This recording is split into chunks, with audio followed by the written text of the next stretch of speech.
into a world of forbidden desires and whispered confessions. I am Kyra Kovane, and I will be your voice, your guide, and your secret witness to the tale that follows. Laura Middleton, her brother, and her lover.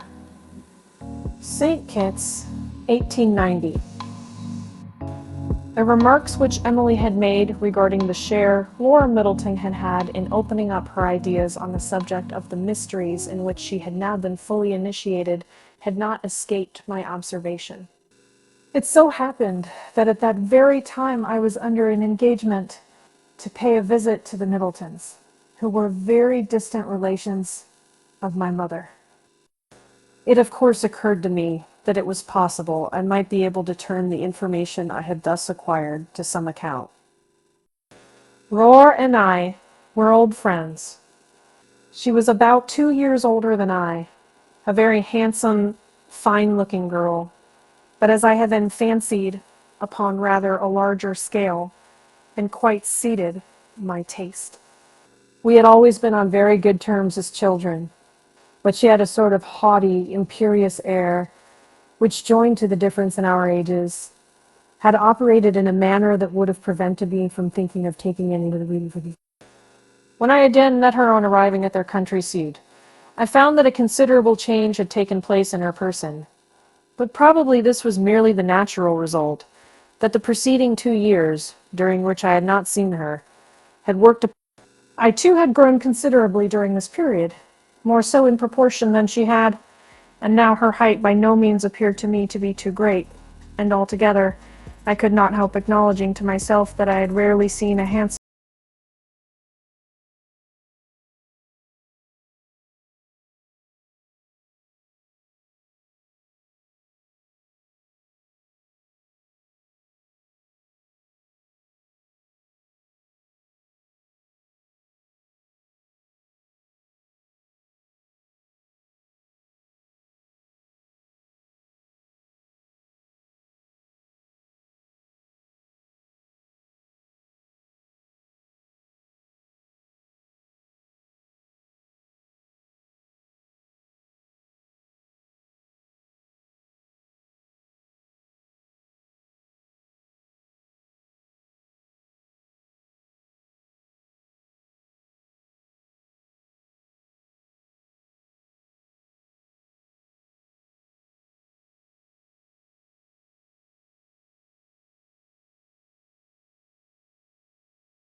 But that we should get on very pleasantly.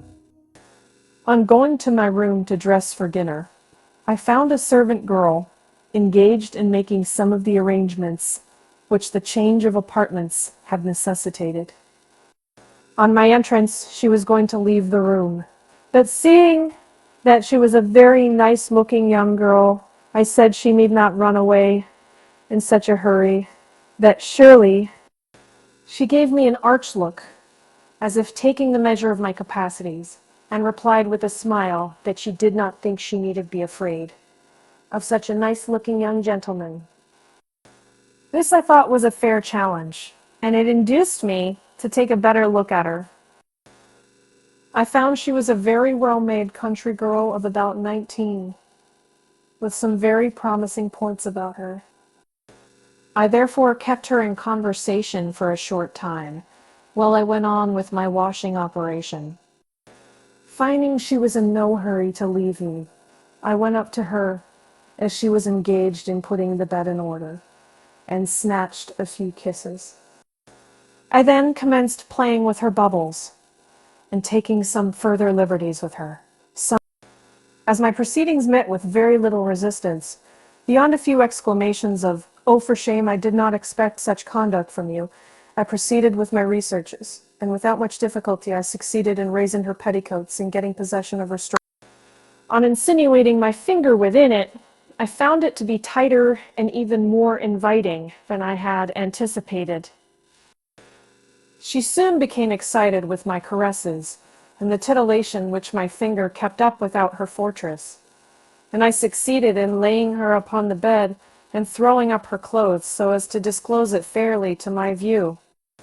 I found a fine, fresh, white belly, and a pair of plump, handsome thighs, with a very pretty little opening tolerably well shaded with light brown hair. Altogether, it was a very desirable prospect, and I thought that, failing anything better, I might manage to find a good deal of enjoyment in her charms. Slipping off my trousers, therefore, I jumped up beside her on the bed, and throwing my arms around her, I got upon her and attempted to introduce myself into the fortress.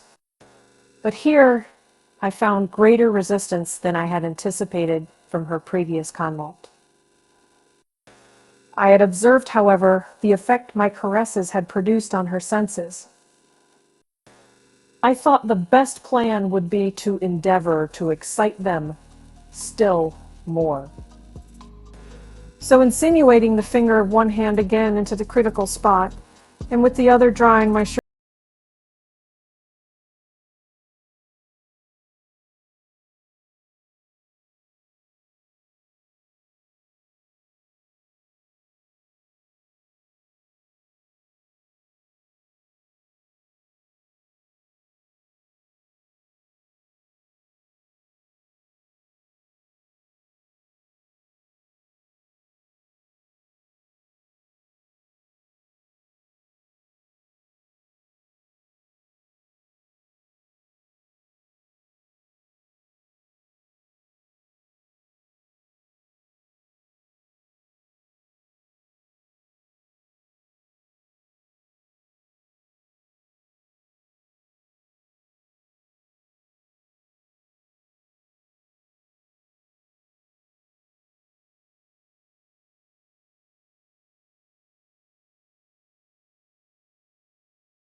squeezing a little object convulsively in her grasp, and as I bent down to kiss her, she whispered, "She reminds you.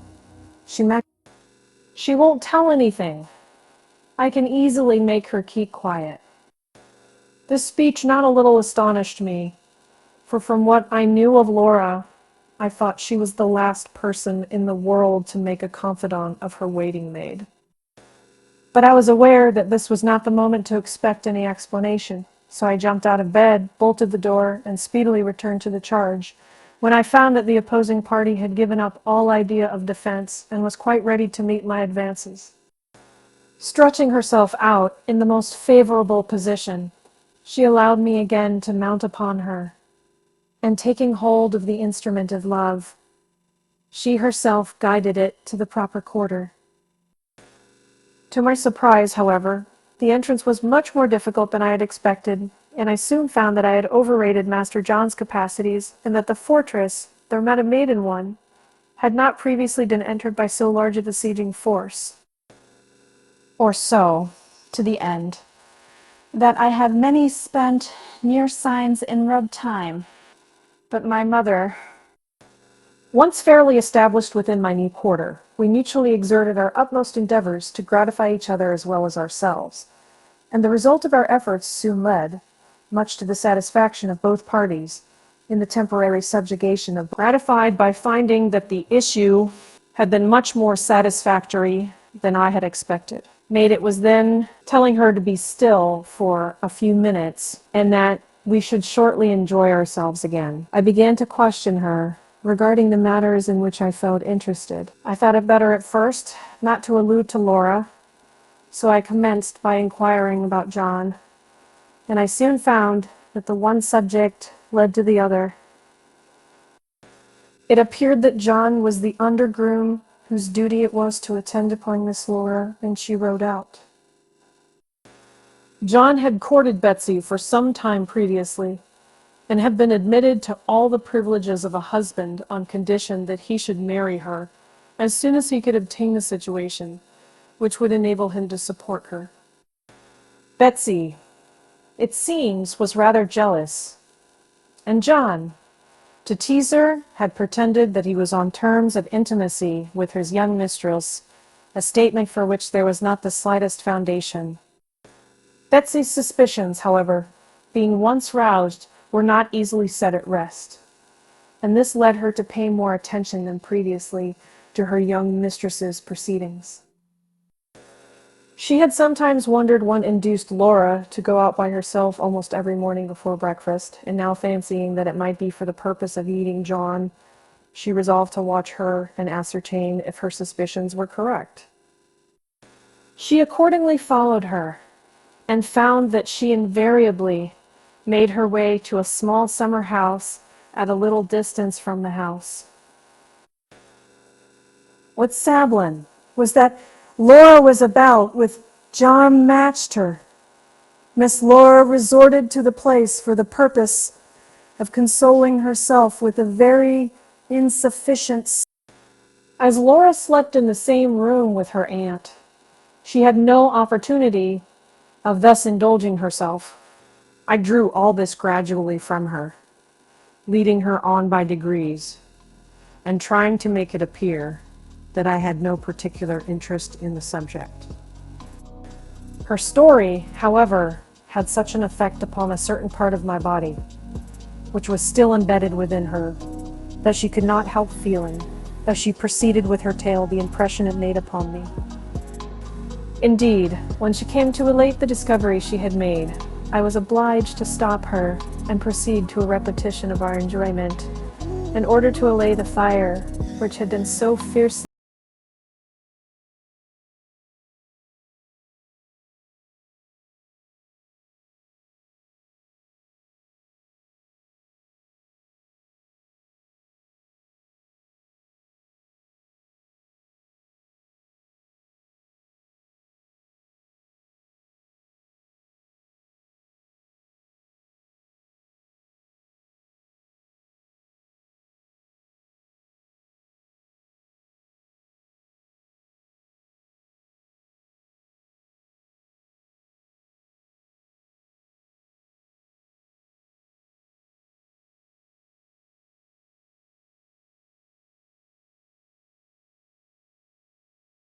was too quick not to discover what I was after, and said to me, "Come, come, I see quite well how it is with you.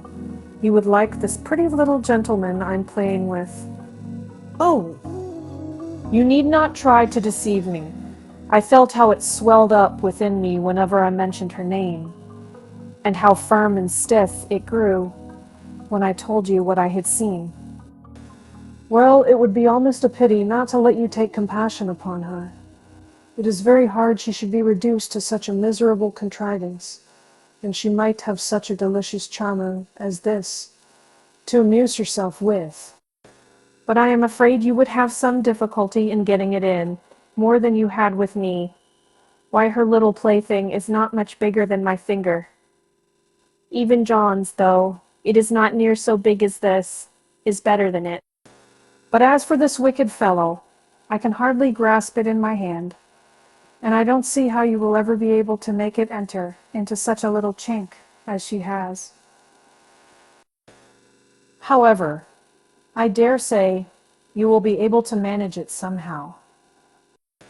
If you will take John as your groom, so as to let us be married before my belly gets big, as I am afraid it will do after this naughty fellow has been into it, I shall do all I can to enable you to enjoy Miss Laura, and I have no doubt we shall soon find means to accomplish it.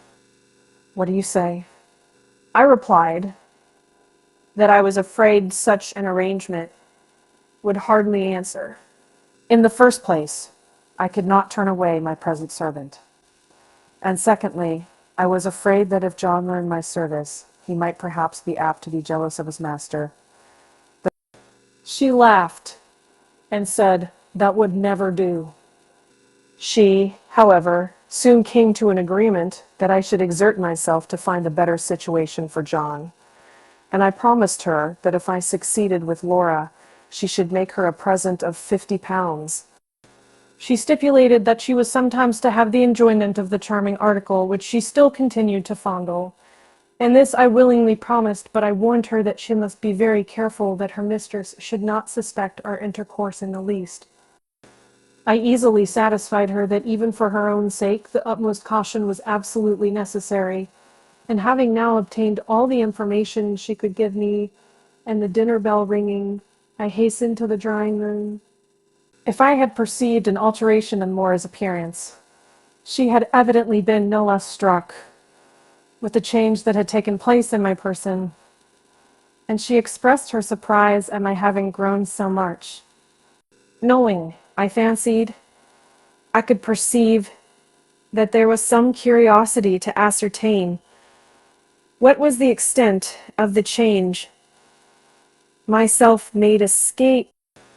I was induced to think that she was by no means displeased with the discovery from her manner towards me, which instead of being as formerly haughty and condescending, was now frank.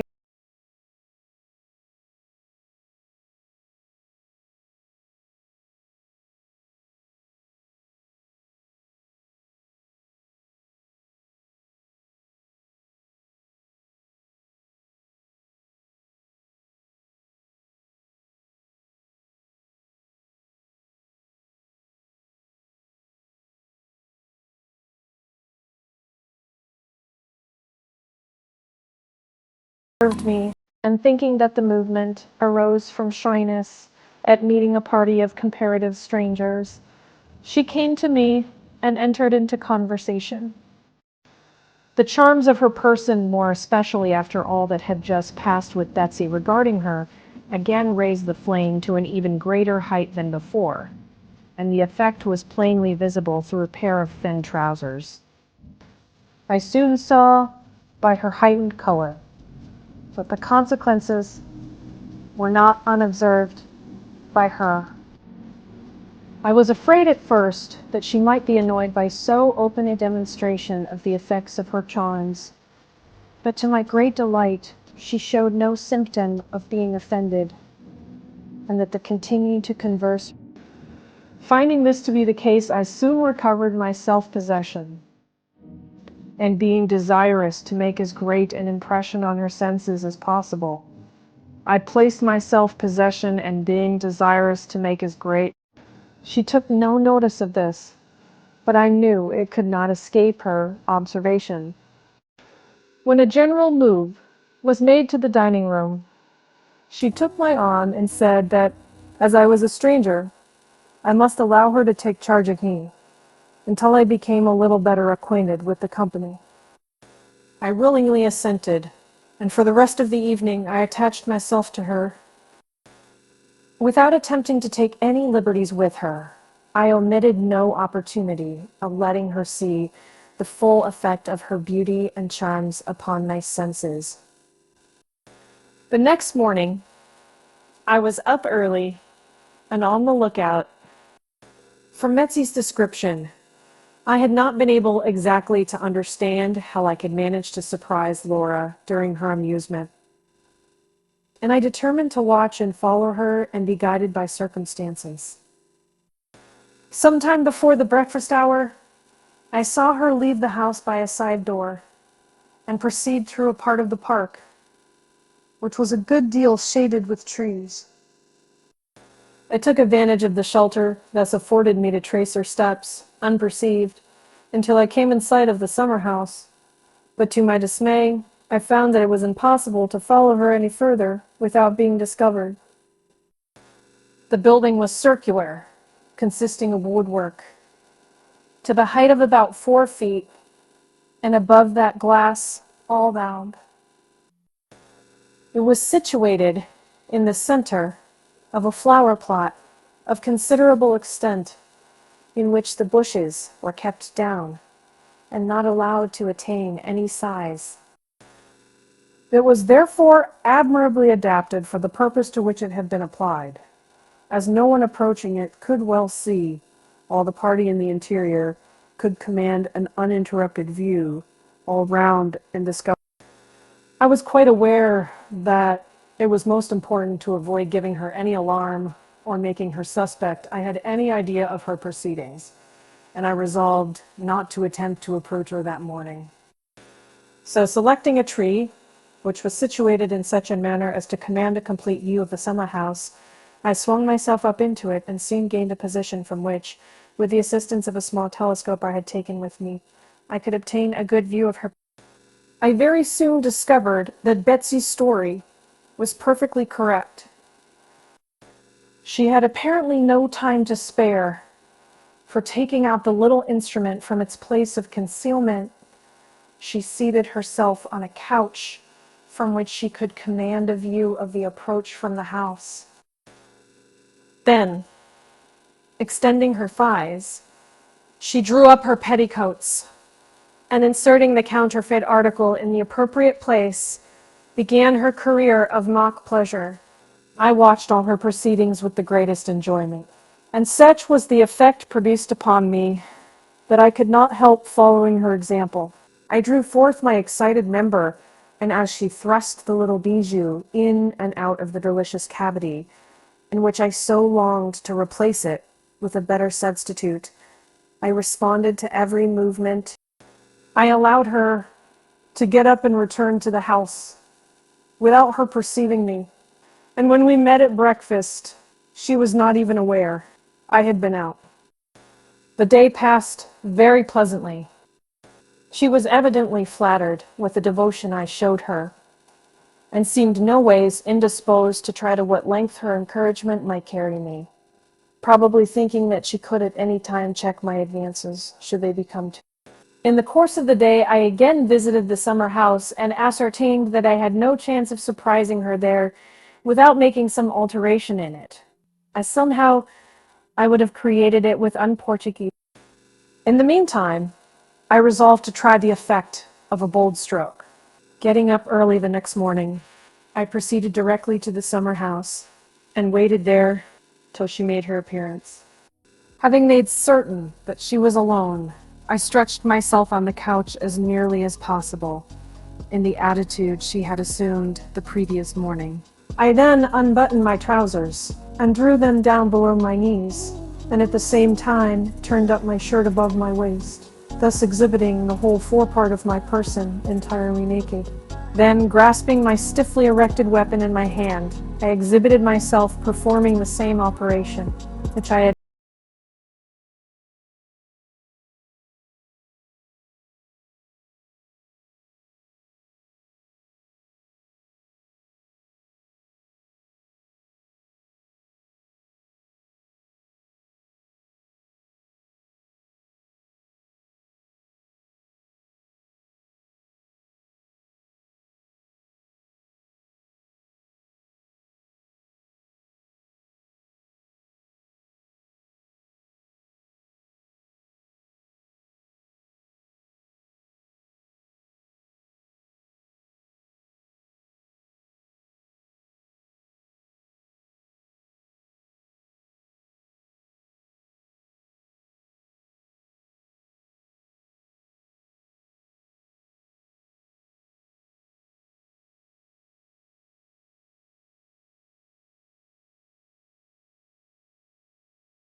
out. She had gone so far that she had reached the house ere I could make up to her. When we met at breakfast, she took no notice of what had passed, nor could I discover any difference in her manner to me, beyond her heightened color when we exchanged the morning greeting, as if we had not met before. But she carefully avoided any opportunity of our being left alone, though I could sometimes detect her eyes glancing towards me when she thought she was not observed, and more particularly in the direction of the part of which she had obtained the first glance that morning. Having gone so far with her, I was determined to try at least whether I could not get a little farther. So in the evening, when a dance was got up, I asked her to waltz with me in such an open manner that she could not easily make any excuse for not doing so. As soon as I got an opportunity of saying a few words unheard, I whispered to her, "Come, come, Laura, this is too bad of you to be offended at me for doing the very same thing I saw you doing in the same place yesterday morning." In an instant, her face turned perfectly scarlet, and then as pale as death, and I am certain she would have fallen to the ground had I not supported her. In a few seconds, she recovered herself a little, and in a suppressed but earnest tone she whispered, "Hush, hush, for God's sake." I led her out of the room, into the conservatory, and pressed her to sit down on a bench. She objected to this, saying, "Not here, not here," pointing at the same time to the door at the opposite side leading into a rosery, which was not overlooked from the drawing room. I there placed her on a seat and sat down beside her and waited for a few minutes, till her emotion should subside. Finding that she was still quite overcome and remained silent, trembling, and evidently greatly agitated by the discovery that her secret was known to me, I said to her. She made no reply, but at the same time she offered no resistance to the caresses I ventured to bestow upon her, and I even fancied that the warm kiss I imprinted on her lips was faintly returned.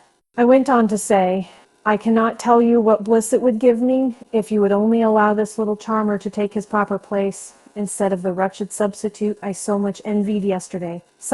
I am quite sure it would give you as much pleasure as it would you." And at the same time, while I supported her with one arm round her waist, I placed her hand upon the object to which I drew her attention, and which, throbbing fiercely, lay extended along my thigh. Emboldened by her allowing her hand to remain upon it, I unbuttoned a few buttons and removed my shirt. When out it started stiff and erect as a piece of ivory. When I again placed her hand upon it, I felt it grasped with convulsive eagerness.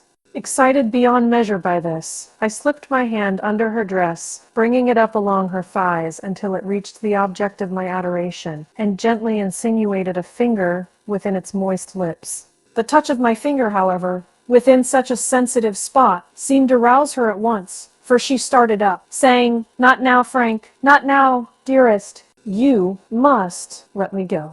I must have time to think over this. I know you won't refuse me when I tell you I cannot remain with you at present.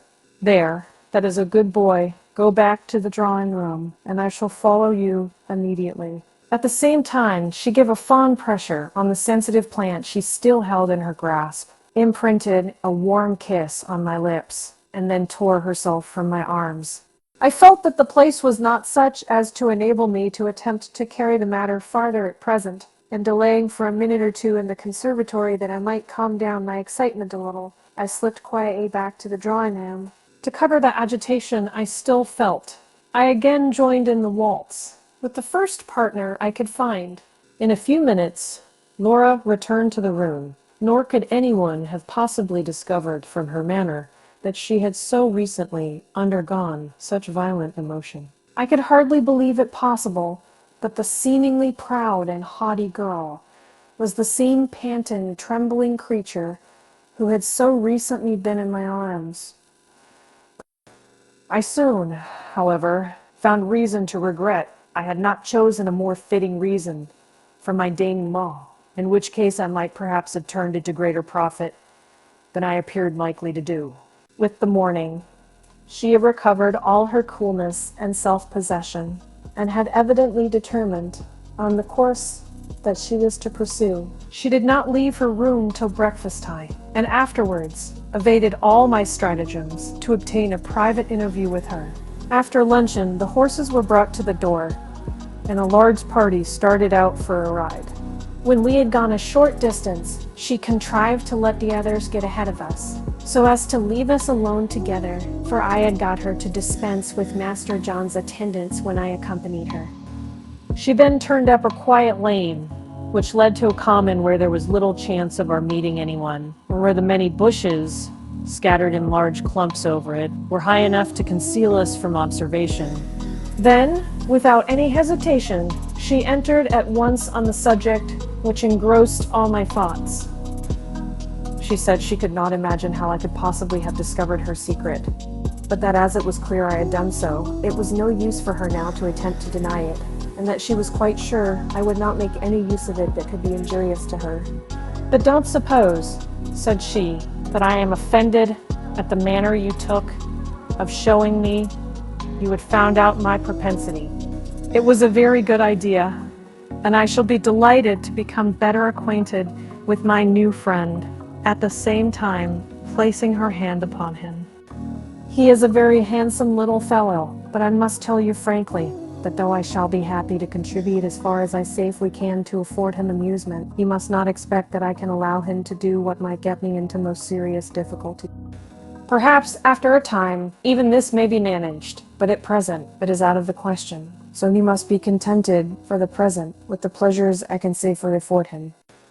As she spoke, she continued to unbutton my trousers and remove my shirt, until she had fairly uncovered her new acquaintance, which started out under the pressure of her soft fingers, showing his head proudly erect. She loaded it with caresses, at the same time expressing in the warmest terms her admiration of its size and beauty. I saw at once from her manner that she had made her mind up on the subject, and that there was no chance of complete success, on that occasion at least. So I resolved to make the best of the opportunity and humor her inclination, and do all in my power to gratify her in her own way, trusting that on some more propitious occasion I might attain my wishes in their fullest extent. We were struggling, I was positive.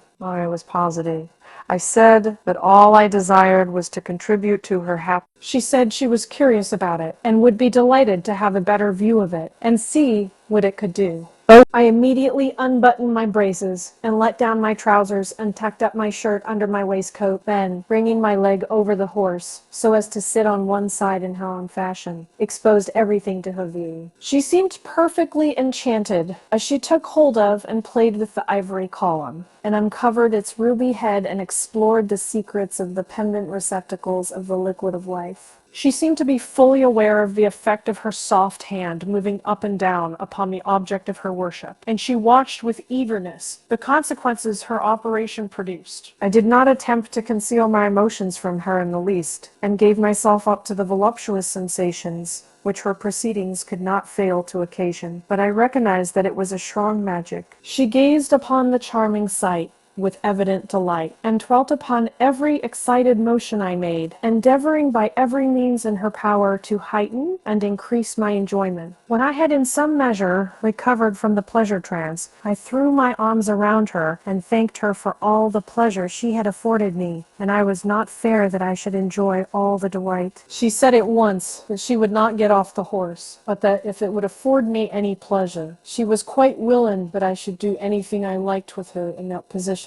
I saw it was no use to attempt more, so I resolved to make the most of my situation. Dismounting from my horse, I removed her leg from the horn of the saddle, and raising up her clothes, discovered her most exquisite thighs and the enchanting object between them, almost completely hidden under a cluster of dark auburn curly hair. After kissing and caressing it for some minutes, parting the moist lips and tickling the surrounding moss, I tried to introduce my finger. The tightness of the aperture and the difficulty I had in getting it in beyond an inch or two, such an extent as to deprive the first living entrant of the glory and pleasure of a victory over her virgin charms. And this discovery, I did the best I could in the situation in which I was placed, and partly with my finger, and partly with my tongue, I succeeded in creating such a degree of titillation upon her sensitive clitoris, when her convulsive motion ceased, and the stream flowed over my fingers down her thighs. She bent down her head and fondly kissed me, acknowledging that I had contrived to afford her more pleasure than she had believed it possible she could enjoy. I seized the opportunity to point out to her the effect which her wanton hand had upon my champion, for she had now bent down to grasp it and play with it again, and it still held up its proud head as erect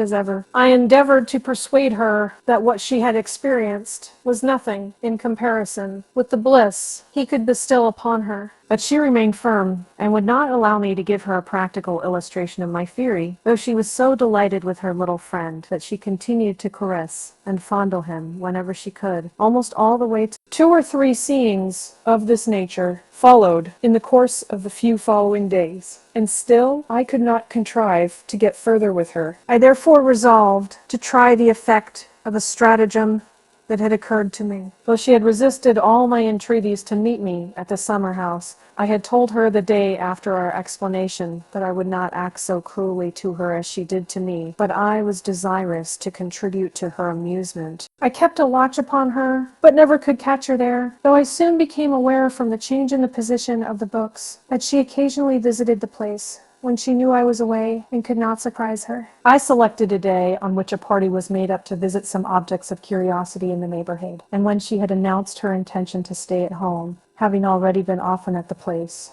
and to allow another lady of the party to ride. In the morning I arranged with my groom that he should file off the heads of the nails of one of my horse's shoes, so that the shoe should come off easily, and I appointed him to meet me a short distance from the house on the road we were to take. After I had proceeded with the party for a few miles, I pretended to think that my horse was going lame and dismounting. I exhibited one foot with the shoe nearly off. As the horse was a valuable one, the excuse was readily accepted that I could not proceed farther, but must walk him back quietly. As soon, however, as the party had got out of sight, by the aid of a hammer and a few nails I had taken in my pocket, I fastened the shoe and started back at full speed. Meeting my groom at the place I had appointed, I told him to get the horse properly shod, and then take him to a small inn in a retired place a few miles off, so as not to have my return known at the hall. I then hastened to make my way across the fields to the summer house, having a strong hope that Laura would take advantage of the opportunity for visiting it, as my absence would render it safe for her to do so, and would at the same time. On making a more minute inspection of the summer house, I had discovered a circumstance which was not apparent at first sight, and which had inspired me with the idea of my present operation. The ceiling was formed of small branches, split and nailed together in the form of panels. One of these, I discovered, was movable, and gave access to a small apartment above, part of which was floored over and occasionally used by the gardener to dry seeds. To this apartment, the only access was by means of a ladder. The ceiling, however, was low enough to admit of my catching hold of the sides of the opening when standing on a stool, and thus swinging myself up into the interior. I had contrived, by means of oiling the hinges well, and attaching a weight with a pulley, to make the entrance open easily and without the loose noise, and I had also made some small apertures in the roof from which I could keep a lookout. I immediately took possession of my hiding place, and closed the entrance, resolved to take the chance of Laura's coming, if I had to wait there the whole day, for I knew the precaution I had taken. I waited with patience all the forenoon, comforted with the idea that in all probability Laura would find herself at leisure after luncheon, at which time some of the elder part of the company who had not joined the expedition usually drove out. It happened as I had anticipated, and very soon after the ordinary luncheon hour, I was rejoiced to see Laura approaching. I was very certain from the manner in which she looked about her as she drew near what her object was, and I made my arrangements before she arrived so as to be able to keep perfectly still till the proper time came. After taking a walk round the place apparently to make certain that no one was in the neighborhood, she came in, and taking out one of the books, sat down to peruse it. Convinced that my only chance of success was to catch her in the critical moment, when she would be too much overwhelmed by her voluptuous sensations, afraid that any precipitate movement on my part might enable her to retain. Nor was it long before it began to produce the expected result. Her color heightened. She moved backwards and forwards upon the couch apparently unconsciously, and at last her fingers stole under her petticoats, and reached the part which was the principal scene of her excitement, and which I could see from the moment. In a few minutes, she appeared to be unable longer to withstand the temptation which the opportunity offered, and rising up, she went to the hiding place and took from it some lascivious pictures and the little object with which she intended.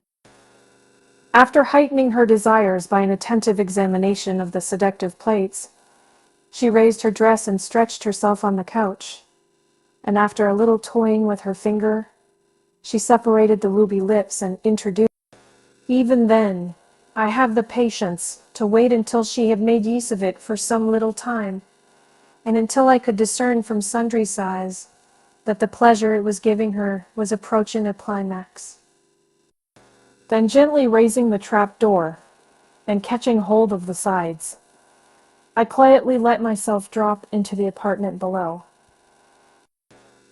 A slight rustling noise I made attracted her attention, and looking up from her book, she beheld my almost naked body, with the most prominent object of it standing fiercely erect.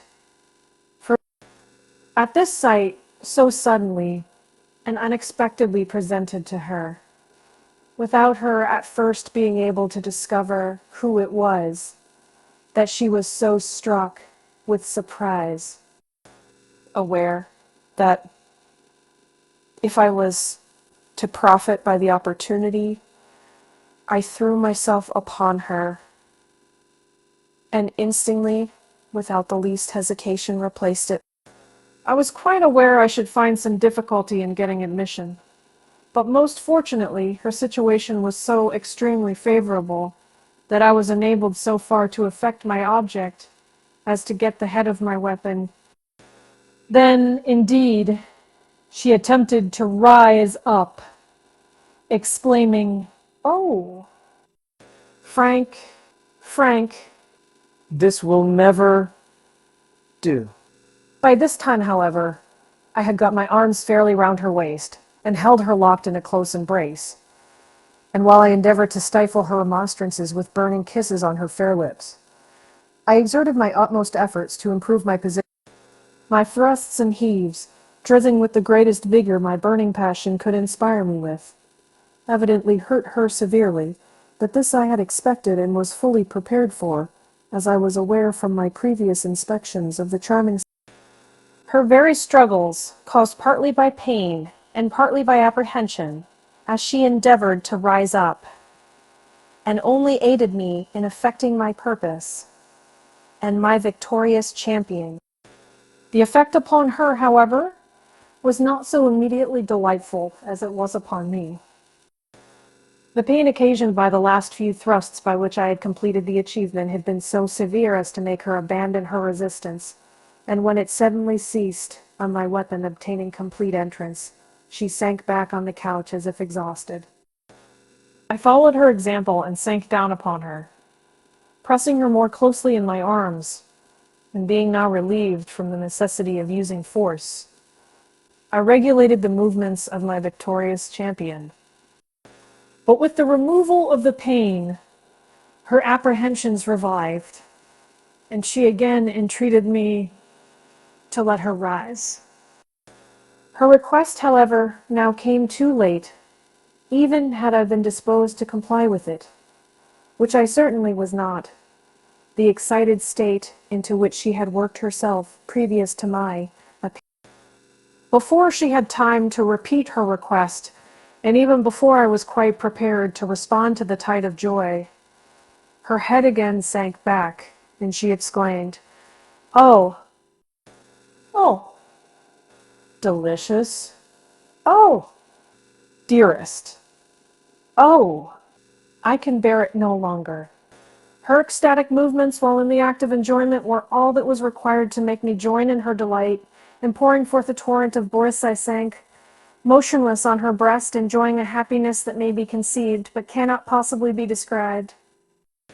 When I had recovered a little from my transports, still retaining my place, I thought it was time to endeavor to appease her indignation, which I feared might have been aroused at the trap I had evidently laid for her. But I soon found I had no occasion, to be alarmed on this subject. She'd had no hesitation in admitting that, but she had so long resisted my entrance. The course did see more so as being possible, but I shouldn't read them many. Accordingly, when I asked her whether her new acquaintance had not justified, by the result he had produced, all that I had predicted as the consequences of his being admitted into his present delicious quarter, she frankly confessed that though she had, and she added that she never would have forgiven me if I had yielded to her entreaties and left the performance unfinished. But now, said she, that this little darling has done his duty so well, do get up and take a look about, in case anyone should stray in this direction. I don't want to part with you so soon, but it would never do for anyone to come in and catch us in this situation. No, no, dearest, I replied. You only half enjoyed yourself the last time, and I'm afraid if I were to withdraw this little gentleman, I might have to give you more pain in replacing him. And as I want you thoroughly... What? Said she.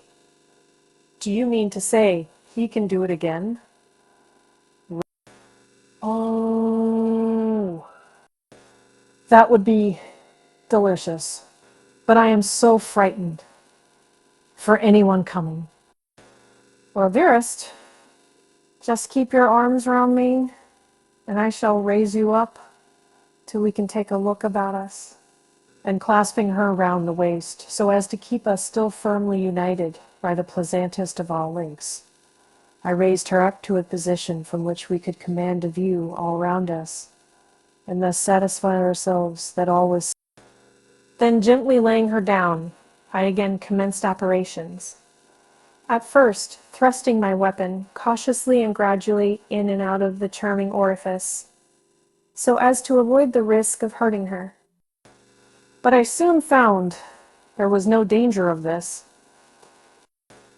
The elements of pleasure were so fiercely aroused within her that my exertions occasioned very different sensations from those which had accompanied my first entrance into her delicious quarters.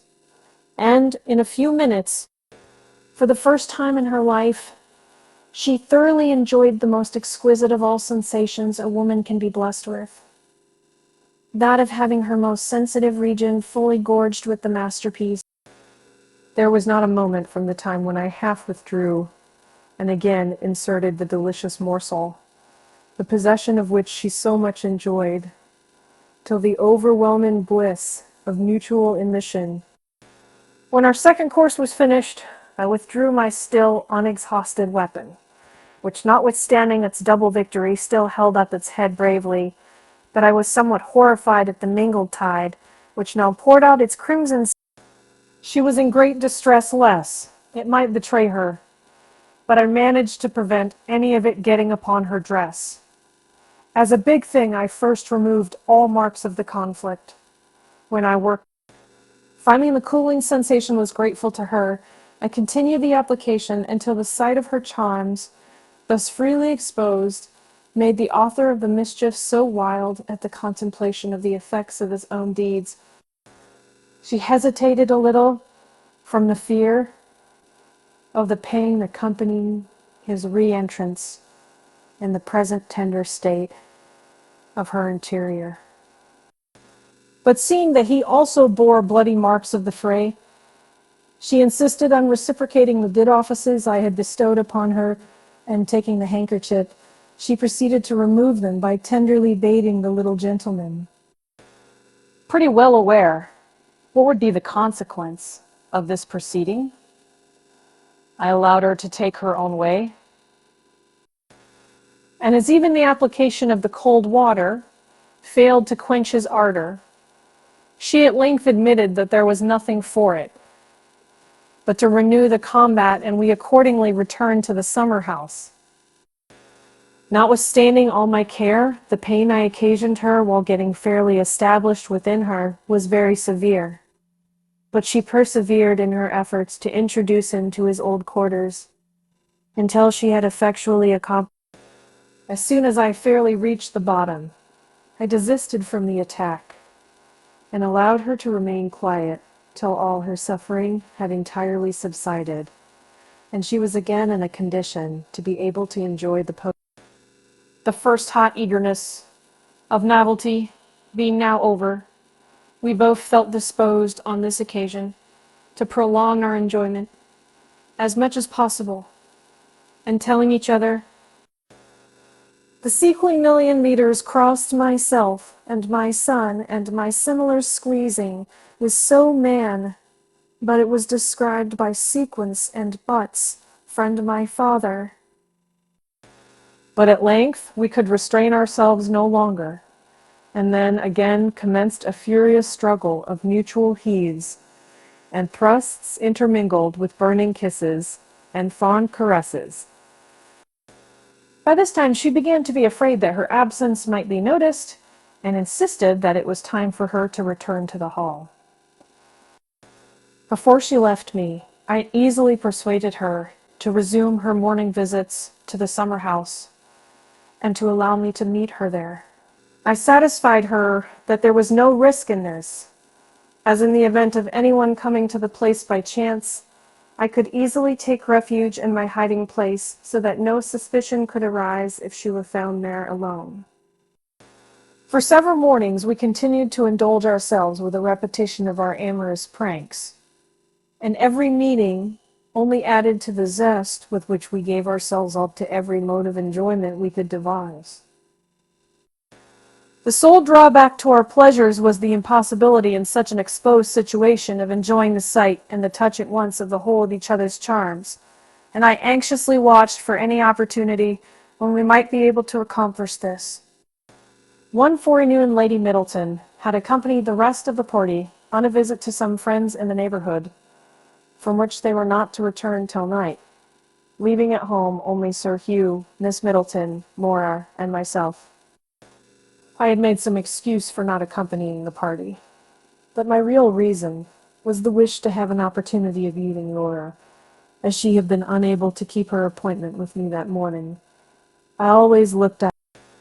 I was sitting with the two ladies when a servant brought in a note from Miss Middleton, saying that the messenger waited for an answer.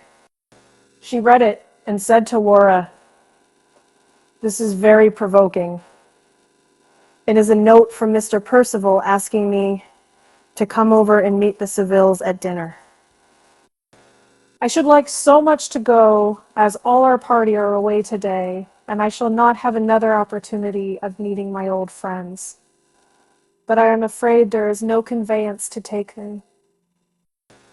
If the pony were able to go, I should drive over in the pony chaise, but I fear he is not sufficiently recovered from his accident." Laura's eyes and mine met, and all the advantage of getting her aunt away for the night flashed upon us. I gave her a look to urge her aunt to go. She reflected for a minute, and then said she did not think the pony was fit for work yet, but that her aunt might send for a carriage from the town, which was some miles distant, and that she would arrange with her mother to come for her the next morning. To this, however, Miss Middleton objected, saying that before a messenger could go on foot and bring the carriage it would be too late, even if he succeeded in getting it, which was doubtful. I now thought I might venture to interfere, and addressing Miss Middleton, I said I did not think you would have treated me with so much ceremony. "You know there are 2 horses of mine standing idle in the stable, which are quite at your service. But I think the best plan will be for you to allow me to drive you over in my dog-cart. And as you may not like, come." She appeared to hesitate, but Laura had little difficulty in persuading her to accept my offer. She accordingly went to prepare, while I ordered the dog-cart to be got ready. Before setting out, I arranged with Laura that as it might appear strange were I to insist on returning to dinner when she was alone at home with her father, I should, if invited, remain at the Percivals till evening. She agreed to go to bed at her usual hour, and to leave the door connecting her room and mine unlocked, and to tie a white ribbon to the door handle, if all was safe for me to come to her. I started with Miss Middleton, and as I had expected, was urged to remain till next day. I at once agreed to stay for dinner, but refused all their pressing to remain all night, on the plea that I had made no preparations for so doing. I remained till pretty late, and then started for the hall, promising to return the next forenoon for Miss Middleton. By the time I arrived, everyone had gone to bed, and I hastened to follow their example. My first impulse was to examine Laura's door, and I was rejoiced to find the agreed-on signal. I hastily stripped off my clothes, and opening the door softly, found her still awake, awaiting my arrival. Throwing down the bedclothes, I was about to jump into her arms, when it occurred to me that the operations we contemplated might perhaps leave some traces behind, which might lead to suspicion if discovered in her bed. I therefore said to her that it would be safer for her to repair with me to mine. Ascertaining that her door was locked, so as to prevent all intrusion, I took her round the waist and led her to my room. As soon as we reached the bedside, I threw off my shirt and said, "Now, dearest, since we have at last obtained the long-desired opportunity, we must endeavor to avail ourselves of it to the best of our abilities. I shall try to contribute as much as I can to your happiness, and I am sure you will not hesitate to do anything in your power to add to mine. Now, the first thing to be done is to get rid of all these obstacles to my fully seeing and enjoying all your charms." She made no objection to my removing the envious veil which covered her person. Indeed, I think she was quite as anxious as I was to enjoy the delight which the contemplation of each other's beauties was sure to produce upon us. However, at last, we were both too eager to enjoy the summum bonum of earthly felicity to give up much time to the preliminaries. After a cursory inspection of each other's persons, I stretched her at full length upon the bed, and enabled her for the first time to enjoy the delicious sensation occasioned, making her clasp her arms around me and twist her thighs and legs about my hips. I drove my rammer into her as far as it would go, and then commenced a more voluptuous encounter than any we had yet sustained. Now, the lines was sad, confusing to sad, and now what's sad as it reworks. She proved the conqueror by forcing me to be the first to yield up my tribute. I continued my vigorous heaves and thrusts in the delicious receptacle in which I was engulfed, while I felt the warm.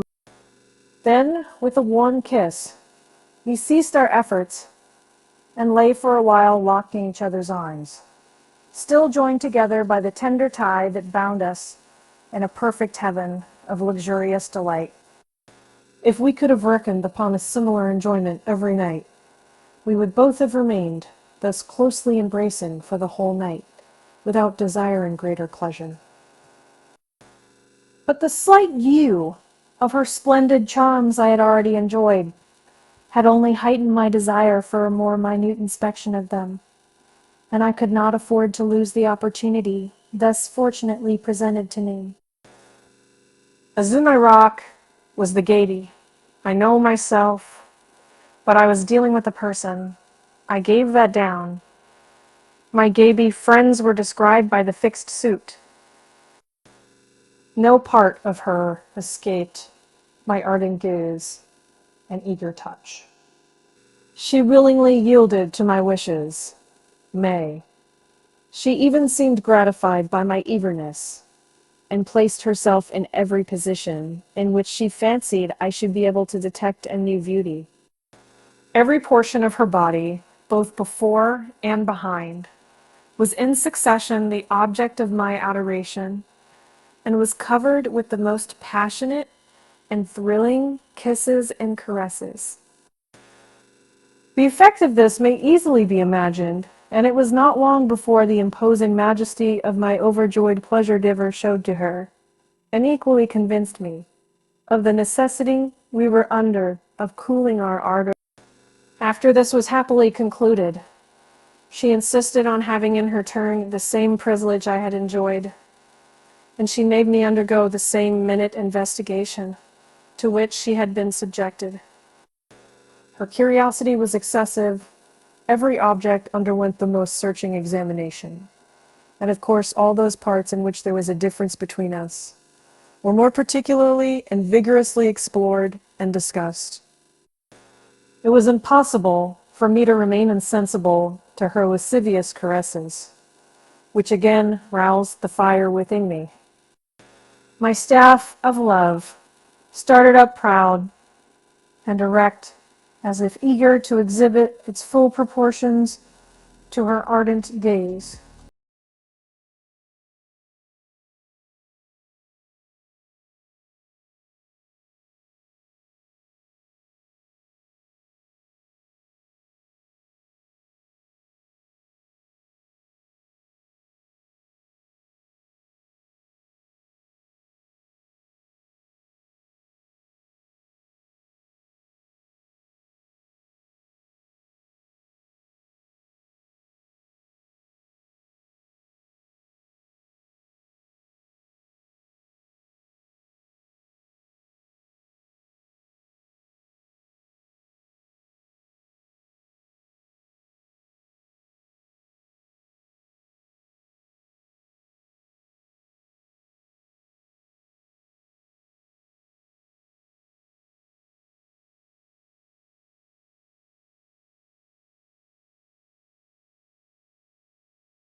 And made flaves on the ground. So gently raising her right leg and creeping as close behind her as I could, I placed my right leg between her thighs in such a manner that my champion shoved himself between her legs, stretching up almost to her navel. Convinced that she would have no more objection than myself to the illusion being converted into the reality, I gently separated the lips of the seat of pleasure and inserted the tip of the appropriate organ. His sweet touch in such a sensitive spot at once broke her slumber. She opened her eyes and glancing downward got a full view of my stiffly distended weapon with its ruby head, quite uncovered just entering within the charming precincts of her lovely retreat. And she said, smiling, that it was just what she had been dreaming of. She was then going to turn herself round towards me, but I told her to remain as she was, and that I thought we should be able to accomplish our wishes in that position. I pointed out to her that although we could not so well enjoy the pleasure of kissing each other, we could at least better watch and observe each other's operations, while my weapon was perforating her, as the reflection of our figures in a... She needs everything, her face is sentencing me, any center through me, and the black cuts, and then partly withdrew. This exquisite sight delighted us so much that we determined to prolong it as much as possible, and regulating each other's movements so as to keep up the enjoyment to the uttermost and at the same time hold back the crisis. At length, in spite of our endeavors, we could no longer restrain the tide of passion. A few furious heaves of my maddened and thrusting pleasure-giver completed our bliss, and the genial shower sprinkled the field of pleasure. What other soul-stirring enjoyment was all we had time to accomplish before the approach of the hour, at which Laura was usually called, warned us that we must separate, and with the most poignant regret we might not have another opportunity of again enjoying. In the forenoon, I drove out for Miss Middleton.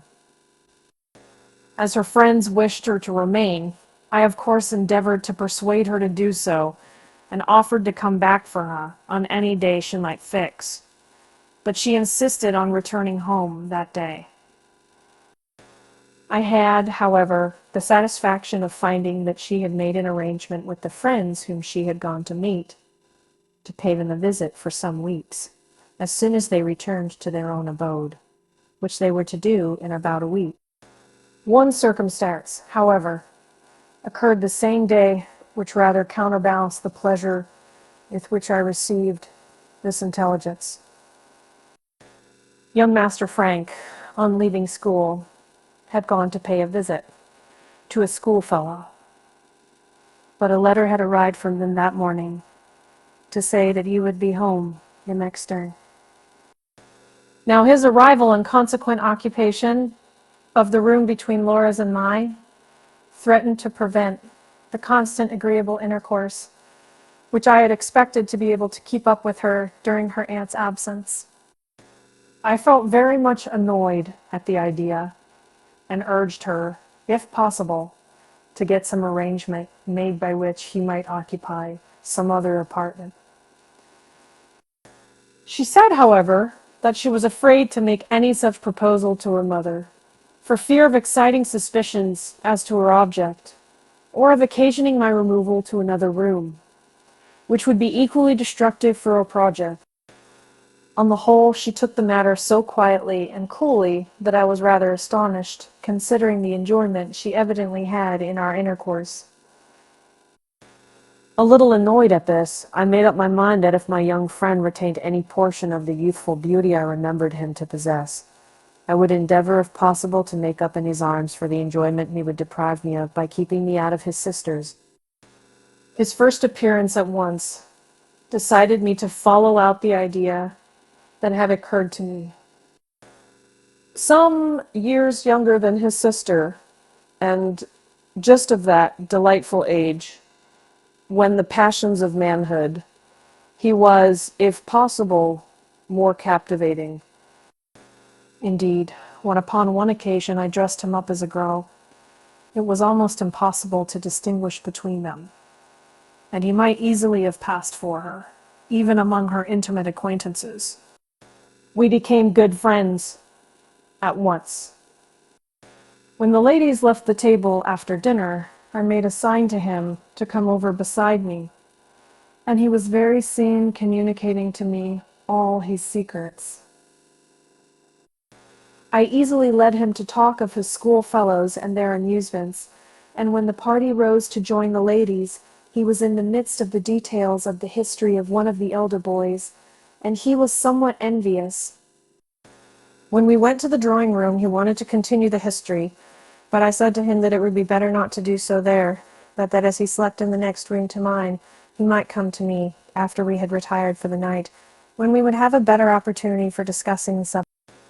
He said he would, but that I was not to expect him till everyone had gone to bed, in case his mother or sister should come into his room. Although a little surprised at this allusion to the latter, I was quite satisfied from what he said that all was right. Unless he somewhat comprehended my object, he would not have thought it necessary to make any mystery, or take any precaution on the subject. I went to bed, and taking a book, remained awake reading, until I heard my door open, and my young friend entered with only his nightshirt on. When he came to the bed, Side-Eye at once threw down the bed. clothes and made room for him beside me. He jumped in instantly, and clasping him in my arms, I pressed him to my bosom. He warmly returned my embrace, and the idea I had formed as to his appreciating my intentions was immediately confirmed by my finding something hard and stiff pressing against my belly, and I soon managed to ascertain that his instrument was in a state of fierce erection. After a few kisses and caresses, I led to the subject of his young friend and the lady, asking how old he was, and then laying my hand upon his organ of pleasure, asked him whether his friend's plaything was bigger than this. He said at once it was, and then taking hold of mine, which, as may be supposed, was standing stiff enough, he added that it was not so big as mine. Continuing to caress his little charmer, I said I was afraid it was a very naughty little gentleman, and asked whether he had ever had a lady to teach him how to behave himself properly. He said, "Oh, no. I have not been so fortunate, but I do wish I could get someone to do it with me. I can think of nothing else night or day, and I shall go wild unless I can manage it before long." The manner in which my caresses affected him showed plainly how excitable he was. He pressed me to him, and as I grasped his instrument, he twisted himself backwards and forwards, endeavoring to make my hand serve as a substitute for what he so eagerly desired, while he begged of me to tell him whether I could not put him in the way of obtaining the full. I had once promised that if he would get permission to pay me a visit at the hall, I would arrange that he should have as much of it as he liked, if he would only allow me to witness and participate with him in his pleasures. In his delight and gratitude, he at once said that he would do anything I liked, but I had only to tell what I wanted, and he would be as eager as I could be to do whatever was in his power that would contribute to my enjoyment. During this conversation, I had been playing with his pretty little instrument as he had been with mine, and I had occasionally introduced it between my thighs, squeezing them together so as to compress it between them and meeting. This drew from him exclamations of delight. "Why, my dear boy," said I, "if this gives you pleasure, as I imagine it does, I think I can manage to make you do it in a manner that will be more agreeable still." Turning round to him, I presented to him my posterius, and retaining hold of his instrument, I inserted it between my hips, and squeezing and pressing it in the same manner as formerly. Myself is mentioned to make myself.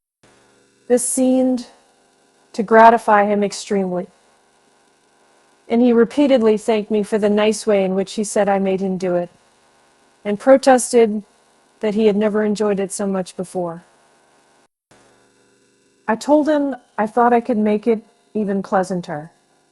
Still, I had still retained my fingers round the root of his sensitive plant, and I now drew it back a little, and raising the point, directed it to the orifice between the cheeks of my posteriors. Opening the lips so as to permit the head to penetrate a short way, I made the cheeks of my bottom close round the head of the intruder, so as to produce a most delicious compression upon it, which drew from him the exclamation, "Oh, this is splendid." I then asked him whether he had ever put it in here before.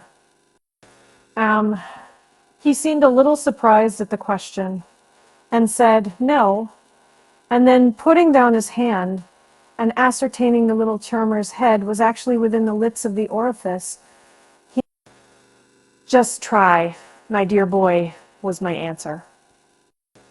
He did not wait for any pressing, but immediately pressed forwards, and as I favored the insertion as much as I could, a very few thrusts sufficed to launch the charming intruder fairly within me, evidently as much to his delight as it was to mine. As soon as it was driven completely home, and his thighs and belly came in close contact with my buttocks, He ceased his movements and lay still for some minutes, apparently in the greatest ecstasy. The complete constriction which was thus established on every part of his stiff-standing instrument, so tightly fitting and pressing upon it, when his own or a schoolfellow's hand had procured for him an emission. After fully enjoying himself for a little time, he withdrew the inflamed morsel, which I felt burning hot within me, bringing it out nearly to its full extent, and then replacing it. He then said, "Tell me, my dear fellow, may I do this? It is so delicious, but I am afraid of hurting you." "Hurting me?" I replied. "You need not be very afraid of that. Does that feel as if you were hurting me, taking his hand and placing it upon my inflamed member, of which in his excitement he had lost his hold, and which, throbbing and burning, stood up fiercely erected along my belly, excited to—" "No, no. The little charmer is not quite big enough yet to do any harm. He is just the size to give me as much pleasure as he will give you. So don't be afraid to do anything you like, and I shall do my best to help you." Encouraged by this, he commenced operations, which I seconded with all my might. At first he pushed backwards and forwards gently and regularly, and I had no difficulty in keeping time with him. But after a little he became so excited, and thrust followed thrust with such velocity. In the meantime, his panting sobs and sighs bore testimony to the excess of his enjoyment, and the near approach of the voluptuous crisis, which was speedily announced by an exclamation, "Oh, goodness!"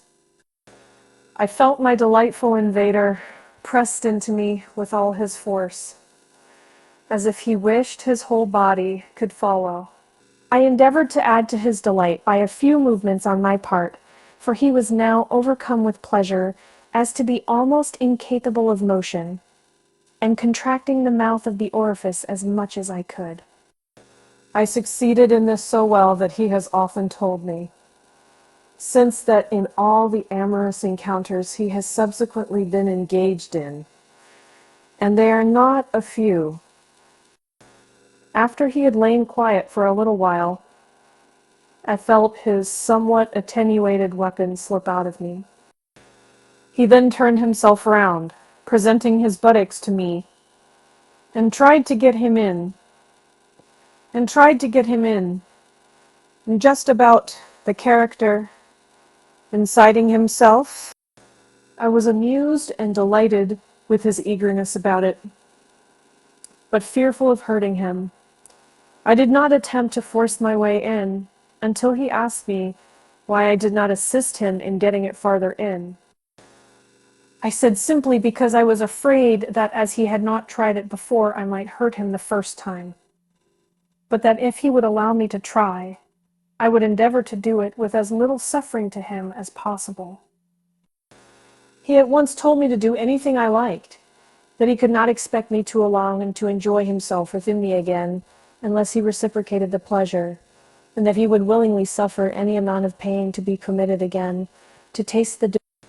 I was in no way averse to take him at his word, and accordingly set to work. As he gave me every facility, I was enabled with the aid of a little cold cream to make my way in with less difficulty than I had expected. My first penetration no doubt hurt him a little, but he bore it manfully and urged me to proceed till, to my infinite delight, I was fairly lodged within him up to the hilt.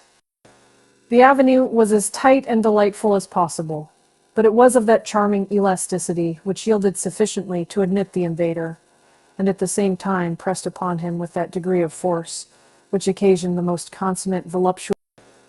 As soon as I was fairly in, all annoyance seemed fairly at an end, and judging from the rise of his thermometer, which I held in my hand, there succeeded an increase of the pleasure heat which I had hardly anticipated.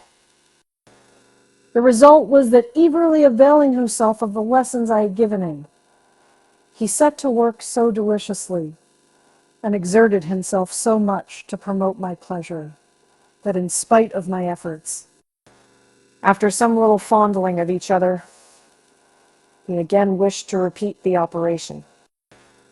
I told him I was afraid of his exerting himself too much and proposed that we should put it off till morning, but he would not be satisfied with this, and urged me to comply by appealing to an argument, the strength and beauty of which I could not withstand.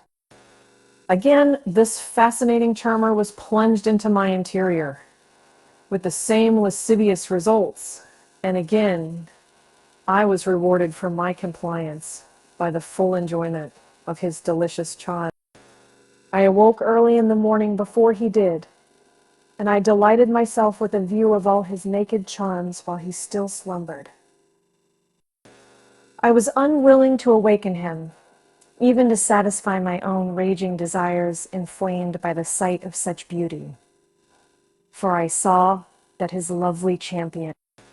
I therefore resolved to keep quiet as long as possible, and creeping gently as close to him as I could, I placed my throbbing weapon in the hollow between his buttocks, and in that delicious position remained quiet until he awoke.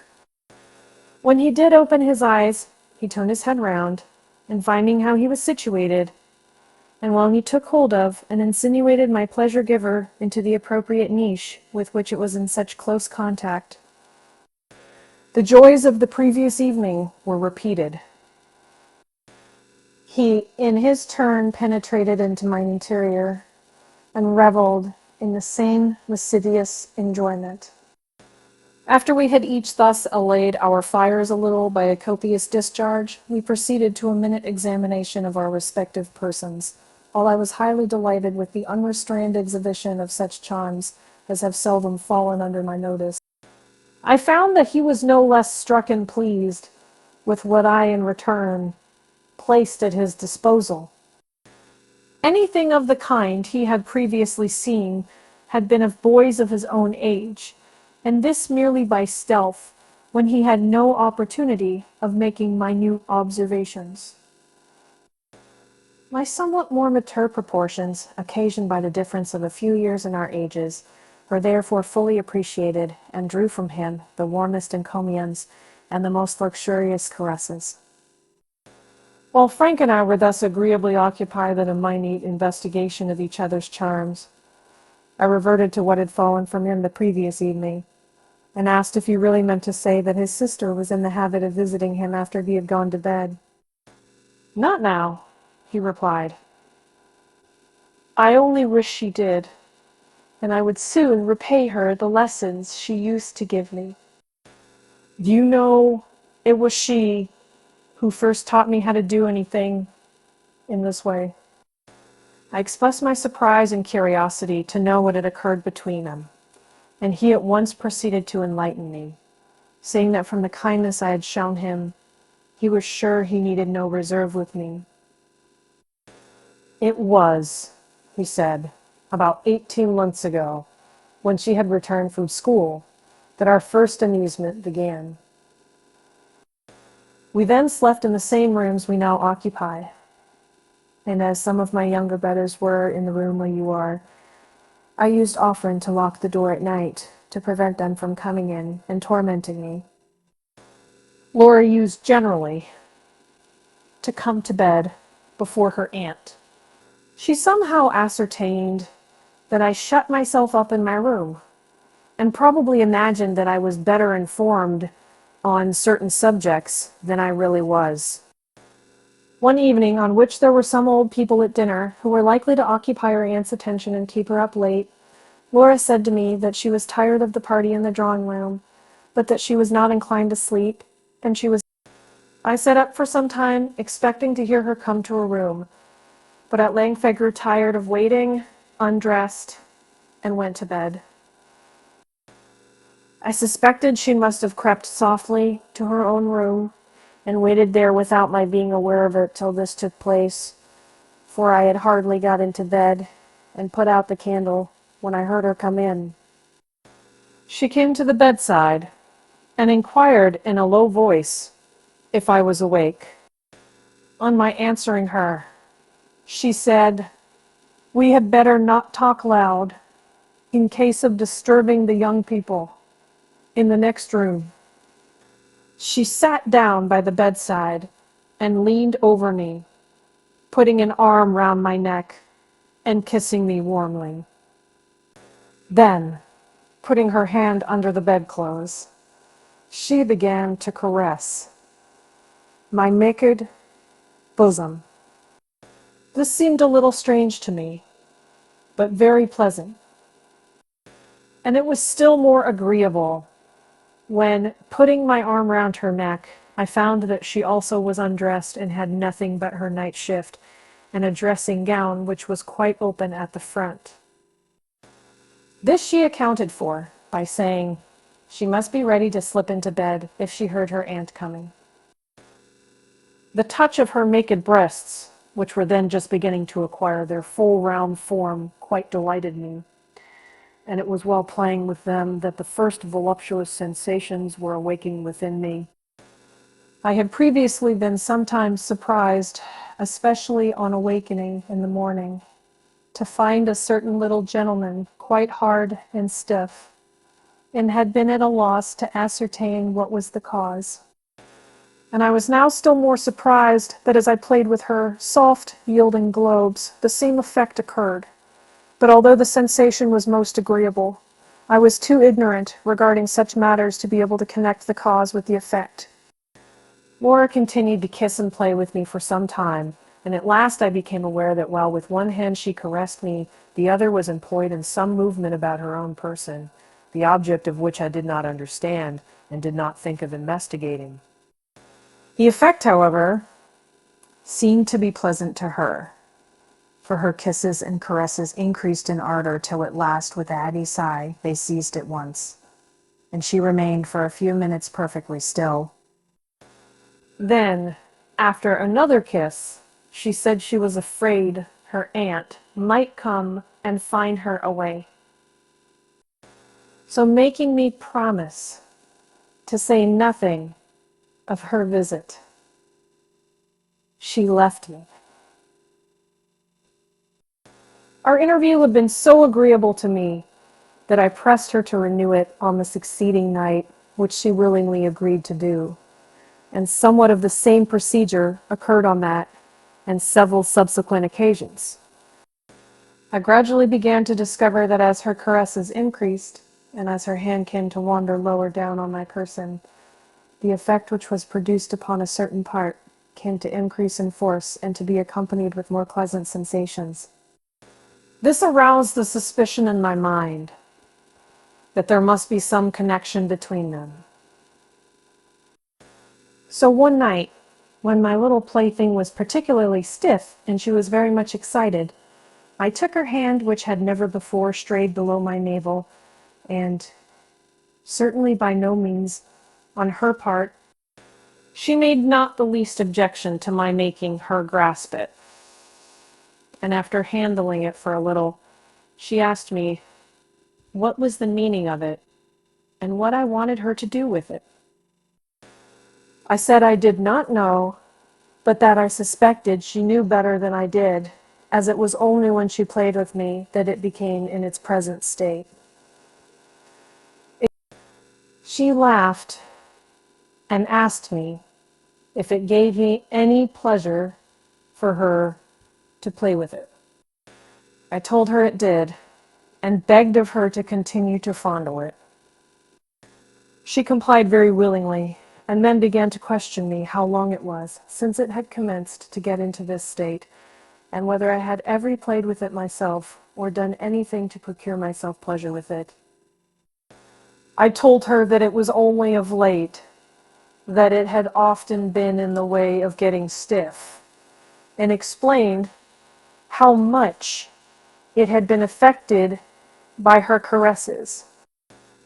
She then said she thought she might perhaps be able to procure for me still greater pleasure with it, but that it would take a little time to do so, and as she could not remain long enough that night, she would come back and try what she could do on the first favorable opportunity.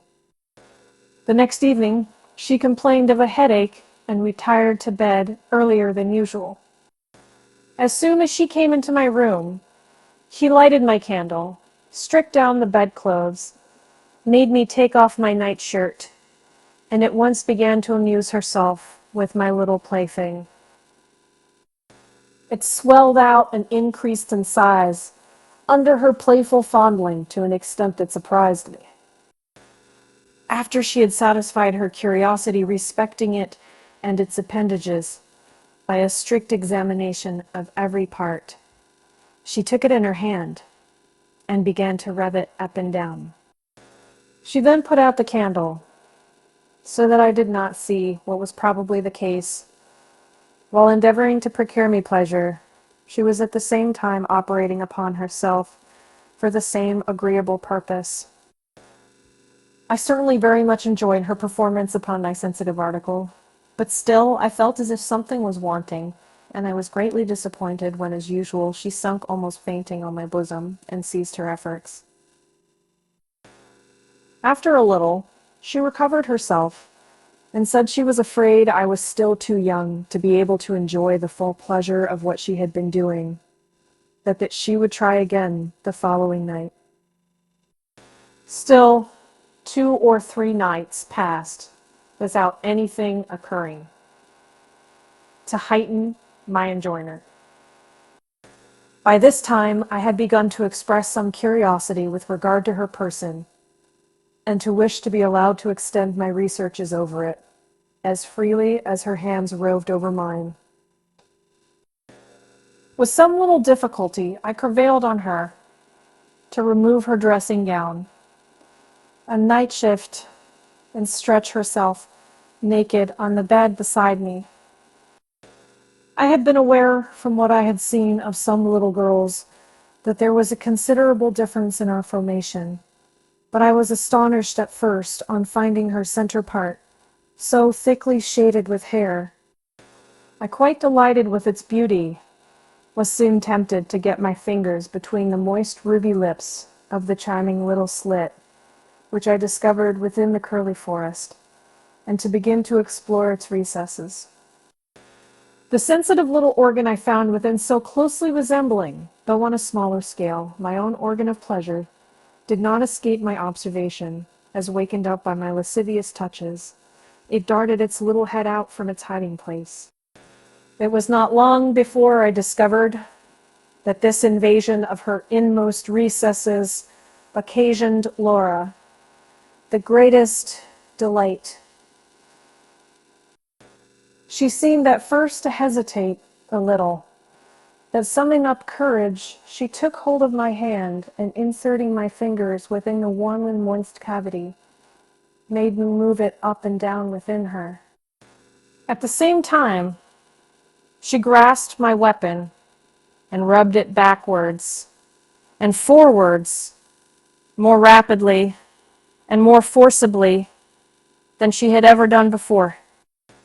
I felt greatly excited and continued the titillating movements of my finger within her with the greatest zest, until I saw her stretch her legs out and sink backwards on the bed, sobbing violently, while with quick hurried movements of her buttocks, she responded to every. These violent motions only lasted a few seconds, and then I felt something wet apparently issue from her, trickle over my fingers and down her thighs. She still retained her grasp of my machine, which I felt throbbing and burning more fiercely than ever, and giving me more pleasure than I had ever previously experienced, though in her crisis of delight she had ceased to operate upon it. I now begged of her not to stop, but to continue her employment, which afforded me so much delight.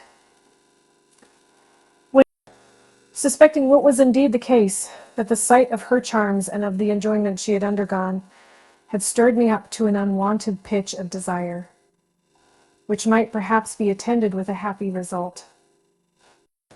She persevered until she had produced the desired result, and I saw a drop or two of white liquid burst from the inflamed point, while at the same time a most delicious sensation pushed through the part affected. I fell back upon the bed, she kissing me tenderly, and congratulating me on having at length attained the powers of a man. And she left me to my repose. After this, we omitted no opportunity that was afforded us of amusing ourselves together in the same way. My ignorance on the subject, however, prevented me from thinking of carrying our enjoyment farther. And though doubtless she knew better, she allowed me to return to school without enlightening me any farther. She made me promise two things. First, that I was not to indulge myself in any repetition of our pastimes until we met again, and secondly, not to say anything to my schoolfellows regarding such subject. I cannot say that I kept my promise on either point. I tried as well as I could to do so with regard to the first, but I could not help occasionally breaking through. But my curiosity was too much excited by our late proceedings not to endeavor to ascertain how some of my elder companions felt regarding such subjects. On sounding them cautiously, I discovered that some of them were better informed on such affairs than I was, and from their revelations I became aware of the amount of pleasure I had lost through my want of knowledge to avail myself of it. It so happened that during the following year, whenever I was at home, Laura was absent. And when we did at length occasionally meet, and I endeavored to prevail on her to afford me an opportunity of repeat, this detail produced such an exciting effect upon both of our organs of pleasure that we were obliged again to quench our raging fires in each other's interiors. In the course of the mutual operation, I questioned him as to whether, if he had an opportunity, he would like to repeat his former amusements with Laura, and even carry them further. He said at once it would be most delightful to do so, and nothing would give him greater pleasure. Then referring to her close neighborhood to us, and to her aunt's approaching departure, he said that there would be such a capital opportunity for our all enjoying ourselves. His story had somewhat enlightened me as to Laura's ideas, and I could now understand to some degree her not feeling so much annoyed as I had been at Frank's arrival. I strongly suspected that rather than be deprived of her favorite amusement, she would not object to his again being a participator in it. I thought it better, however, not to say anything to him at present regarding my intimacy with her until I had ascertained what her intentions really were. After mutually agreeing that we were both to endeavor to prevail on her to join in our sports, and that if one succeeded, he was to do all he could for the benefit of the other, we went down to breakfast. I had an opportunity sooner than I expected of coming to an explanation with Laura. She had told me that she could not meet me that morning at the summer house, but in the course of the forenoon she found she could get away for an hour, and she gave me the usual signal for me to repair there. When, as she was accustomed to do, she opened my trousers and uncovered her little darling and proceeded to give him his usual caress before introducing him into his nest, her quick eye at once discovered that he was not in his ordinary turn to satisfy. With a flushed cheek, she looked me full in the face and asked what was the reason of this, and what I had been about to occasion such a state of things.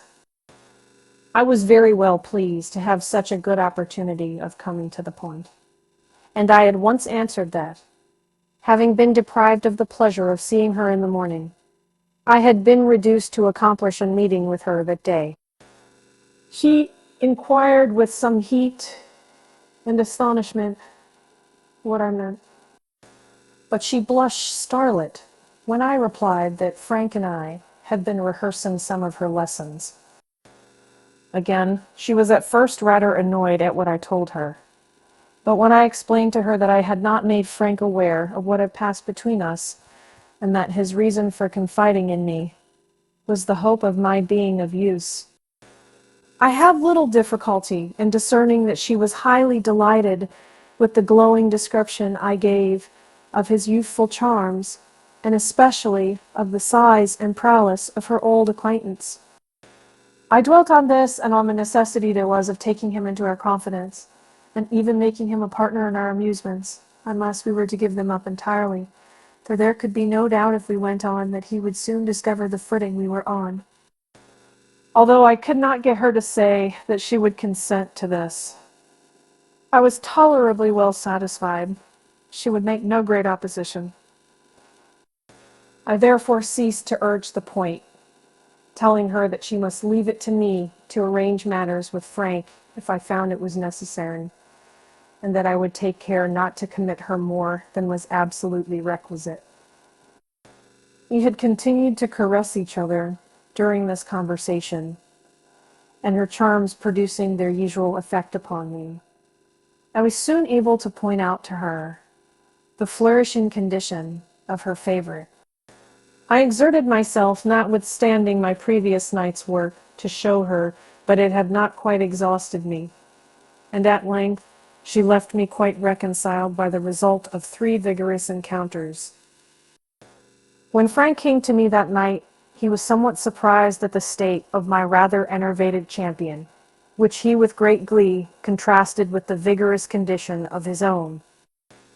And he was still more surprised when I frankly confessed that I could not attempt to cope with him on that occasion, and explained the cause from which the deficiency arose.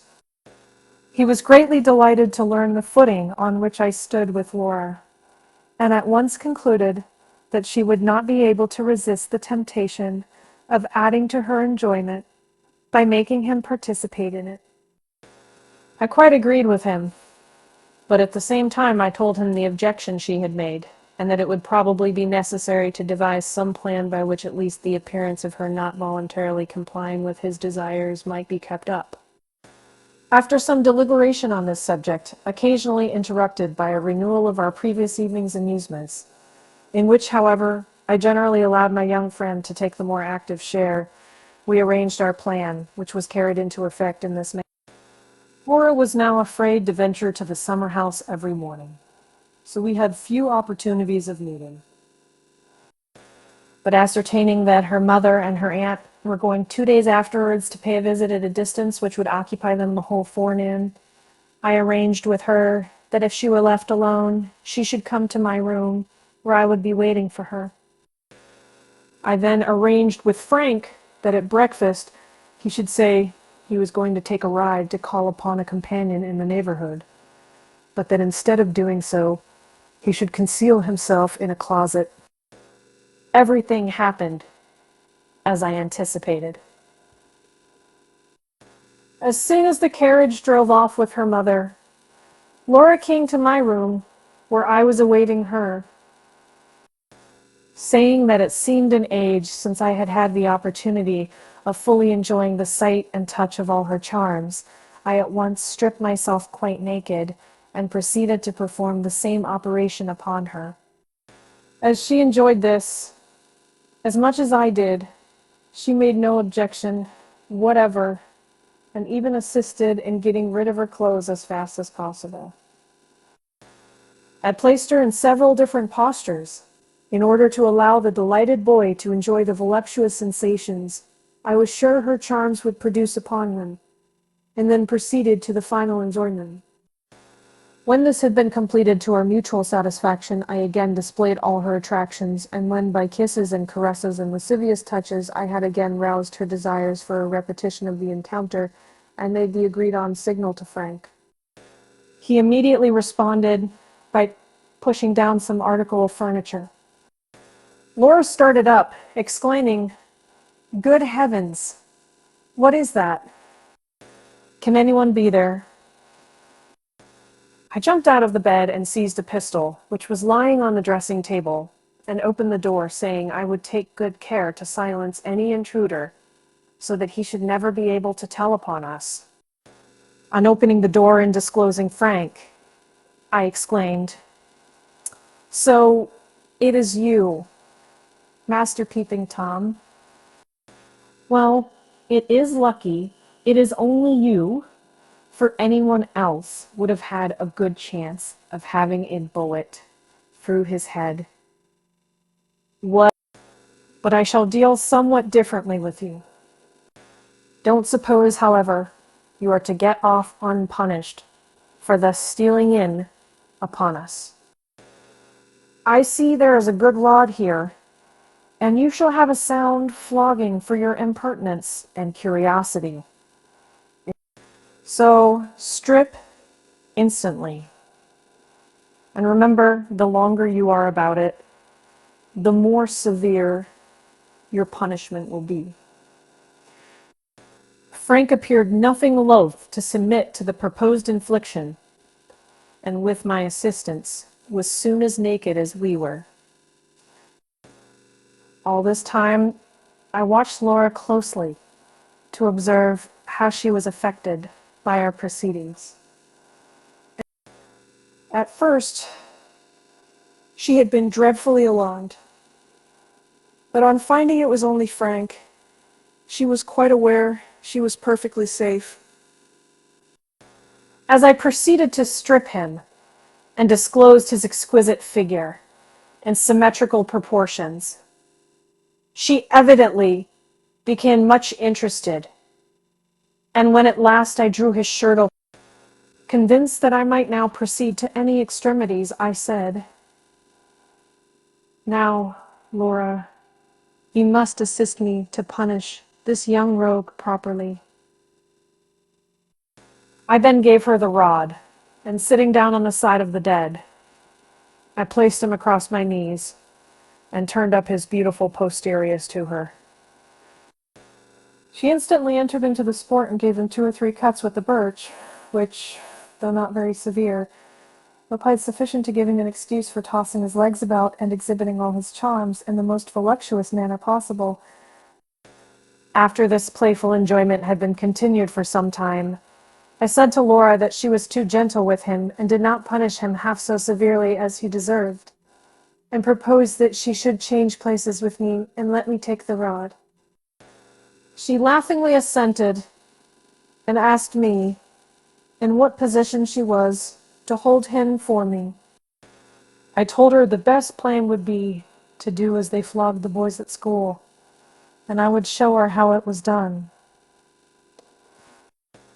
Making her lean forward upon the bed, I placed him behind her, and putting his arms over her shoulders, I made her catch hold of his hands, telling her to hold them fast. She did as I directed while I applied a few lashes to his plump, handsome posteriors, which, as I expected, made him cling closely to Laura, bringing his instrument into direct contact with her buttocks, against which it beat furiously, as if eager to effect an. I said, "Ah, I see you have got a very unruly little gentleman there.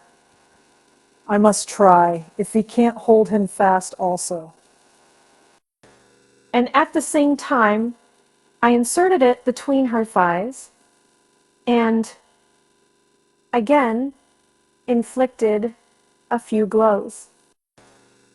The near approach of this furious weapon to the seat of pleasure caused him to make fierce efforts to endeavor to penetrate it, and I could no longer resist the imploring glances he cast upon me, expressive of his urgent desire.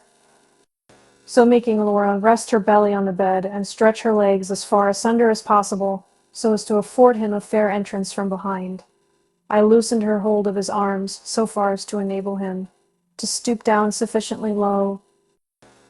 Laura at once accommodated herself to all his proceedings, and finding that her hold of his hands rather obstructed his progress, and then, as he became more and more excited in the hot struggle, animated by the delicious scene before my eyes, the fiery impatience of my excited organ of pleasure could no longer be restrained.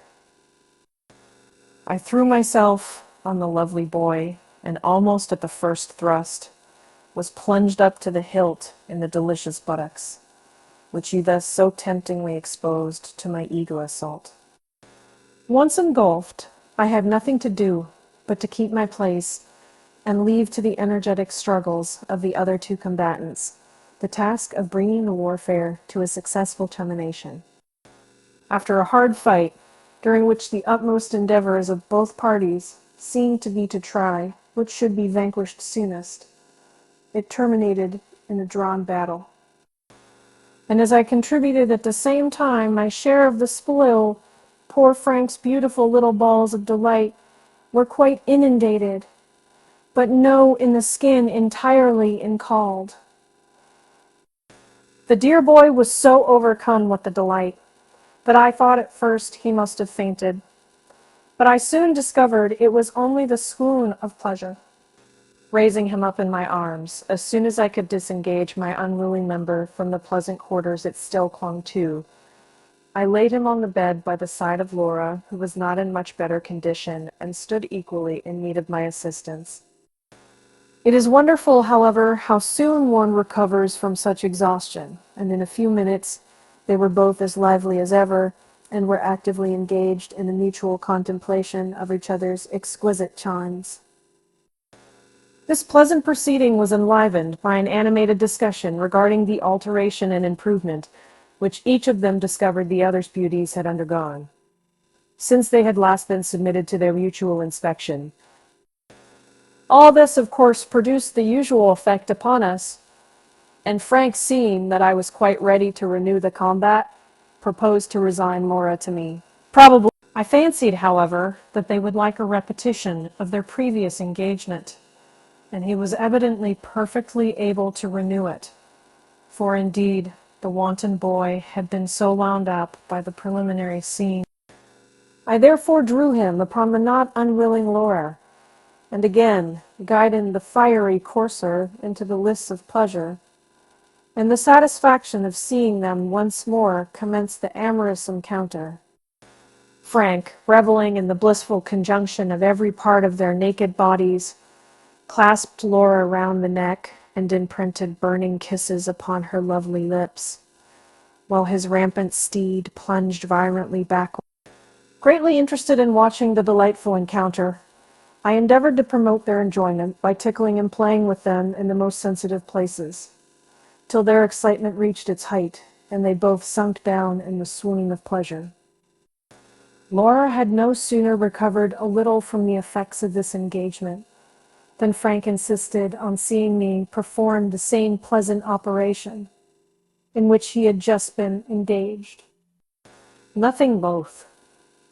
I immediately humored his fancy, getting upon Laura, who was still lying on her back in the bed. The lascivious and not yet exhausted boy had no sooner got us fairly placed, and my weapon inserted in Laura's sheath and set to work, than I felt him separate our legs so as to enable him to kneel down between them behind us.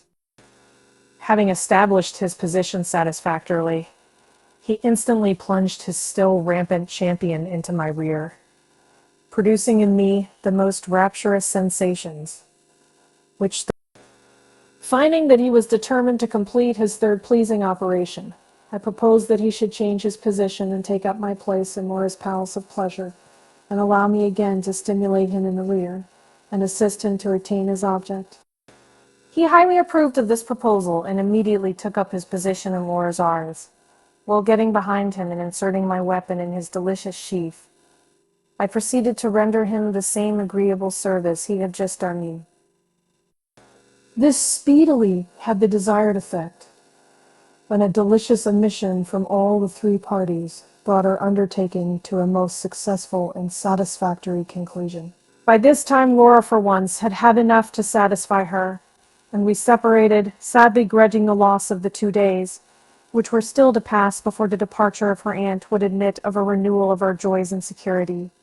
We faithfully proposed on our part that we should be abstinent in the meantime, with the view of being the better able to enjoy ourselves thoroughly when the happy time for our all again meeting together should arrive. Upon the whole, with the assistance of an occasional solace from her in the summer house, we kept our promise tolerably well. We would ask me why more, what would any enjoy reading out? At length, Miss Middleton's departure enabled us to give free course to all our wanton inclinations. And night after night, my room was the scene of a repetition of the most exquisite and voluptuous enjoyments it is possible to conceive. When our exhausted frames could no longer furnish us with the means of indulging in the performance of our soul-stirring rites, we were never tired of gazing on and caressing the delicious forms which were constantly. We had no secrets from Laura. In fact, she had witnessed with delight the pleasures which Frank and I mutually conferred upon each other. On one occasion, when she was disqualified from joining in our amusements, she watched Frank and me strip in and enjoying by ourselves the pleasures she was unable to participate in. The evident delight they afforded us affected her so greatly that she declared she must try the effect of the same operation upon herself. Accordingly, the next night, she insisted upon us both operating on her at the same time. Frank offered to me the choice of routes.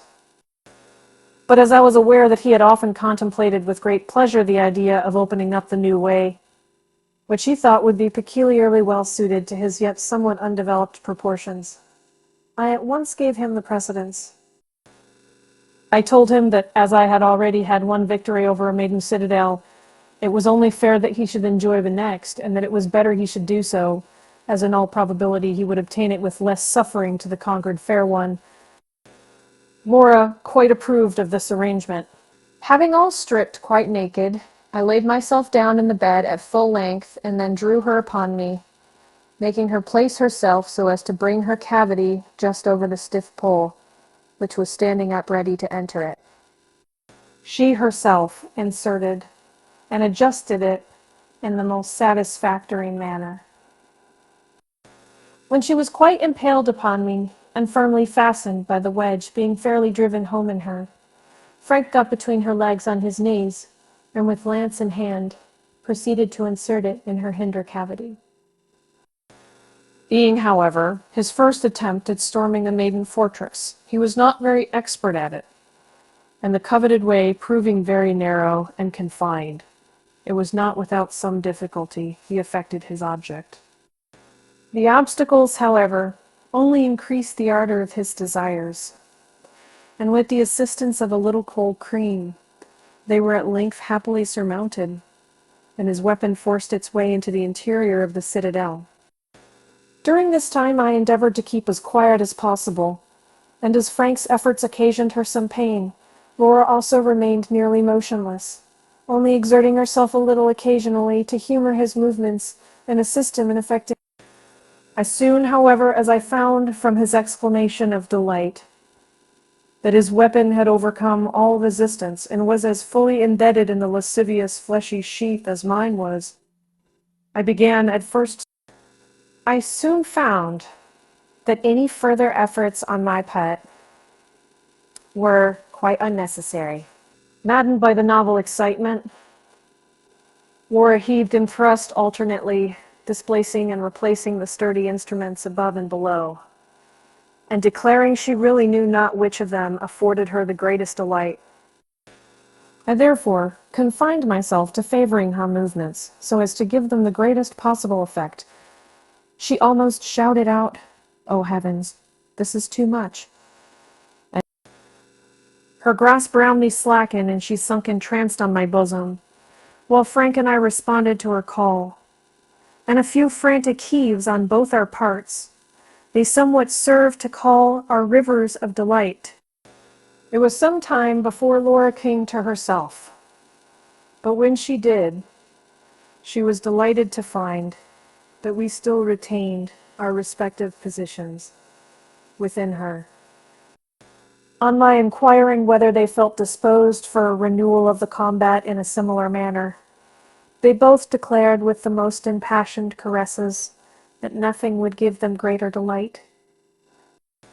Telling Frank that as the entrance to both fortresses was now well lubricated, we might venture to carry on the warfare more boldly, without the risk of doing any damage. I desired him to keep time with me and thrust his weapon as far in and out as he could at each heave, first alternately with me, and then on a given signal, both together. At the same time, I advised Laura to remain quiet and try what would be the effect of our efforts. And the result far surpassed her expectations. When, after heaving alternately for some little time, I gave Frank the signal and we made a simultaneous thrust together, bearing both our weapons as far as they would go within the soft yielding flesh, she exclaimed. We continued this mode of action for some time, alternately changing from one variety to another, while she responded merely by twisting and wriggling her buttocks, so that she knew that she was having to describe herself behind her. Gradually, however, she became too much animated to adhere to any settled plan, and she could not refrain from meeting and returning our lusty efforts to promote her enjoyment. This only animated us to fresh exertions, in which we were so successful that we were soon rewarded by as overpowering an overflow of bliss as before. As soon as it was over, she insisted on laying us both out at full length on the bed, quite naked, bringing our organs of pleasure so close together that she could caress them at the same time, and placing herself in this position, she remained for a long time, kissing, caressing, and sucking the instruments of delight, and thanking us in the warmest manner. In such exquisite amusements, a few weeks passed rapidly away without any interruption to our joys, when we were startled by learning from Laura that there was a derangement of the usual symptoms which she feared indicated pregnancy. This greatly alarmed us, for trusting to our youth, we had had no fear in this subject. I lost no time in consulting an eminent London surgeon, but his reply was that the symptoms were usual in cases of pregnancy, but that they were not infallible signs of it, as they sometimes occurred from other causes. It was, however, obvious that some arrangement must be made to provide for the occurrence of the possible event. I of course told Laura that if it should turn out as she feared, we must make up our minds to run off together, and getting up a story of her having been previously privately married, keep out of the way until the noise of the affair blew over. This plan, however, did not meet her approbation. She said that whatever might really have been the case, everyone would at once say from the difference in our ages that she must have seduced me, and that moreover she would never be able to show. After a great deal of consideration, I ventured to hint whether her best plan would not be to accept Sir Charles Tracy, marrying him at once, and get the ceremony over without delay, so that if a child did come, there might be at least the lapse of 6 months to admit of the possibility of his. I must here explain that Sir Charles had been an almost constant resident at the Hall ever since my arrival, and was evidently looked upon by the family as a suitor. He was a young man of about 27, of large fortune, tall, handsome, and well-made, not particularly clever, but almost the best-tempered and most good-natured person I ever met. His object in remaining so long was quite obvious. Although she would never admit it, I had all along fancied that Laura liked him. But since I had become so intimate with her, she certainly had shown more coldness towards him than she did on my first arrival. At first, Laura said this plan would never do. But as we could devise nothing else, on my pressing her a little on the subject, she admitted that before I came, she had made up her mind to accept him if he proposed. I considered a little, and then asked her whether, if these difficulties could be got over, she would still be disposed to marry him. She said it was no use thinking of it, but that if it were not for the objections she had mentioned, She certainly would, as she thought she could live happily with him. I then told her that as to the first objection, and I set her mind perfectly at ease, and I've set herself, who had to know how, and what seemed to have her. Then, as to the second objection, I told her I thought there would be little fear of his making any complaint, at least in public, on the subject, if she had the power to hold out to him that she could bring forward a matter which it would be equally unpleasant for him to have disclosed.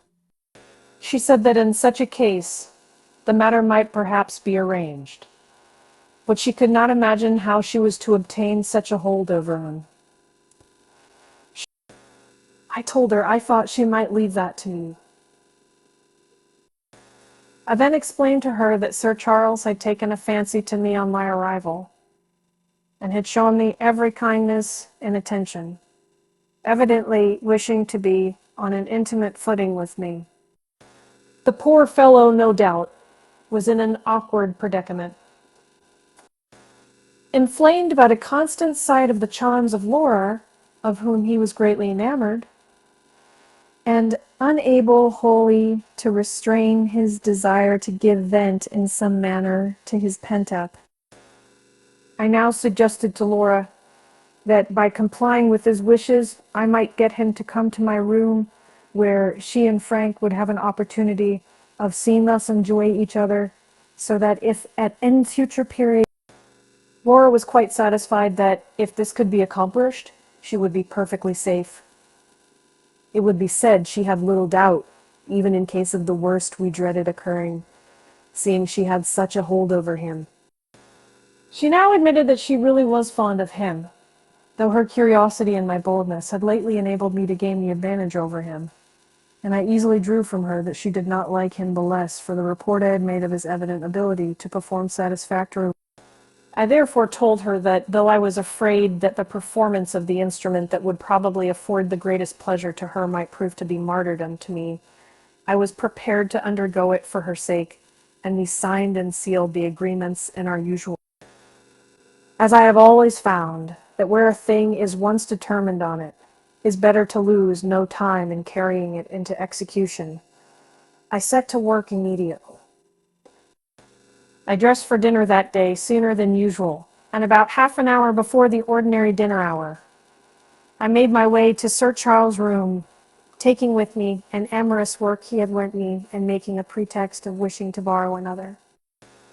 When he found who it was that knocked at the door, he asked me to come in, saying that he wanted to see me, as he had that day received a packet from town with some things he had ordered down for me. He then told his servant to lay out some things for him, and that he would not be required further. As soon as the servant had left the room, he took from a drawer a large parcel, and selecting a packet of drawings, told me to sit down and amuse myself with them while he finished dressing. This was coming to the point even sooner than I had anticipated, but as it was just the opening I wanted, I sat down and began to examine the drawings, which consisted of a most beautifully executed series of voluptuous designs. When he had dressed himself, all except his coat and waistcoat, and he was a very few minutes about it, he came and leaned over me, looking at the drawings and making observations upon them. After we had gone over them, he said there were some more which he liked still better, and he hoped I would be equally well pleased with them. He went to the drawer for them, while I rose up to lay aside those we had been looking at. He selected 2 packets, and then coming back to the easy chair in which I had been sitting, he sat down and wished to draw me on his knee. This, however, I did not allow, but I sat down on the arm of the chair, allowing him to put his arm round my waist. He exhibited some more illustrations of luscious scenes, many of which were new to me, and I did not attempt to conceal the effect which was produced upon me, while I told him that I had never seen anything of the kind. I could see that he was watching the impression made not only on my face, but also on another part of my person, which had now become somewhat prominent. He seemed satisfied with this and then opened the other packet, which was a series of drawings executed by a first-rate artist in the most admirable style, delineating the seduction of a beautiful young boy of about 15 by another handsome youth a few years older. Every scene in the progress was illustrated by an admirably drawn portrait of the two characters, commencing with taking him on his knee and impressing the first amorous kiss. The time All these were depicted with a beauty and a truth to nature that forcibly reminded me of my own sweet experience of similar enjoyment on my first initiation in the secrets of pleasure. As I gazed with admiration upon them, he could not help observing how much I was interested, and was no doubt encouraged to think, as I intended he should be, that there would be little objection on my part to his proceeding to enact a similar scene. His hand gradually slipped down over my stiffly distended weapon. I made a little faint resistance, but gradually allowed him, without much difficulty, to handle and feel it, to unloosen my trousers and make it appear on the stage. He had no sooner got possession of it than he loaded it with kisses and caresses, declaring that he had never seen anything to surpass it in beauty. He had not much more difficulty in loosening my braces and completely removing my trousers, so as to give him a full opportunity of seeing and handling my naked person. I affected to be so much engrossed with the pictures as not to observe that he had not only done this, but had also drawn down his own trousers and raised up his shirt, displaying his magnificent weapon. He seemed much amused by my surprised exclamation, "Oh goodness, what a monster!" and, laughing, asked if I had never seen one so large before. But on my expressing my wonder that he should ever get it into a woman at all, he seemed to be a little apprehensive that I might be too much frightened to allow it to enter where he wished it should go, and he tried to persuade me. In truth, I had begun to be somewhat terrified on the subject, and to wish, at least, to delay the operation, if it must be undergone, until it could be effected in a place where the object desired could be secured. I knew that in a few minutes the dinner bell would ring, and I therefore determined to temporize as long as possible, and escape on the present occasion, by holding out hopes of his attaining his object on a more favorable opportunity. But I found that it was easier to make the resolution than to keep it. His evident passion for me and the means he adopted to excite me to an ardor equal to his own, keeping up a titillatory friction over the most sensitive points of my body, soon produced their effect, and in spite of my resolution I could not make any effort to oppose him. Having drawn me on his knees, he raised me up, and opening my buttocks, and holding apart the lips of the orifice, he presented the enormous head of his charger, and tried to gain admittance. He seemed to be aware that there must be considerable difficulty, and he not only anointed the parts with cold cream, but he also refrained from attempting to force it in by any violent exertion on his part. This he urgently begged me to do, and I could not withhold feeling sensible of this attention to my feelings on his part.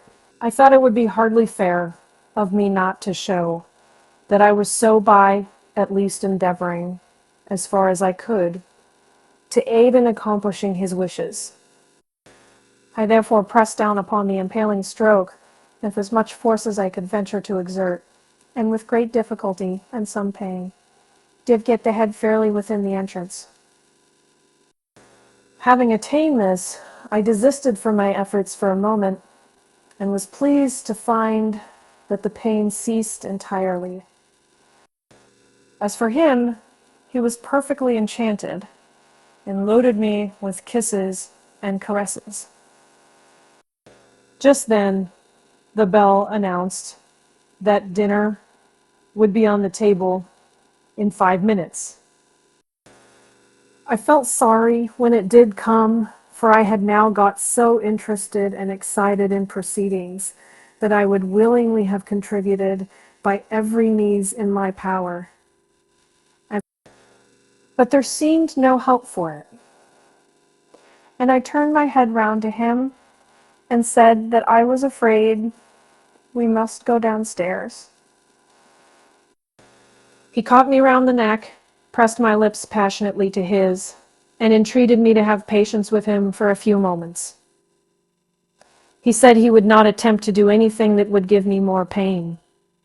But I could not resist his appeal, seeing clearly from his excited and flashing eyes that the tempest was nearly at its height, and on the eve of bursting forth with all the fury of a torrent. He did not attempt to force his way further in, but supporting me with his arms, he wriggled and twisted his buttocks, making his weapon move about within me in the most surprising and delicious manner. Wishing to gratify and assist him as far as I could, I put one hand behind and, grasping as well as I could the lower part of the splendid pillar, I rubbed and squeezed it, endeavoring to increase the excitement and promote his object. He kissed me again fervently and was in the act of thanking me for my kindness in thus increasing his pleasure, when he suddenly stopped short with a passionate exclamation of a single "Oh!" My hand, which grasped his splendid weapon, was sensible of the instant rush of the fiery liquid through it, and the next moment I felt the warm gush driven into my entrails, as if it had been forced up by a pump. I continued the motion of my hand gently upon his instrument until the fit of pleasure was entirely over. Then, with some difficulty disengaging myself from the link that bound us together, I wiped the ruby head of the still rampant champion, and stooping down, first kissed it and then his lips, as he still lay reclining in the chair. He soon recovered himself and earnestly begged that I would come to his room that night, that he might have an opportunity of thanking me, and of endeavoring to repay, as far as he possibly could, the delicious treat I had afforded him. This, however, I would not promise to do, saying I was too much afraid of being seen, when I could have no excuse for being in his room. But I allowed him to understand that I would try to devise some plan for another meeting. I contrived to give Laura a hint before dinner that all was right, and that she would get the details at night.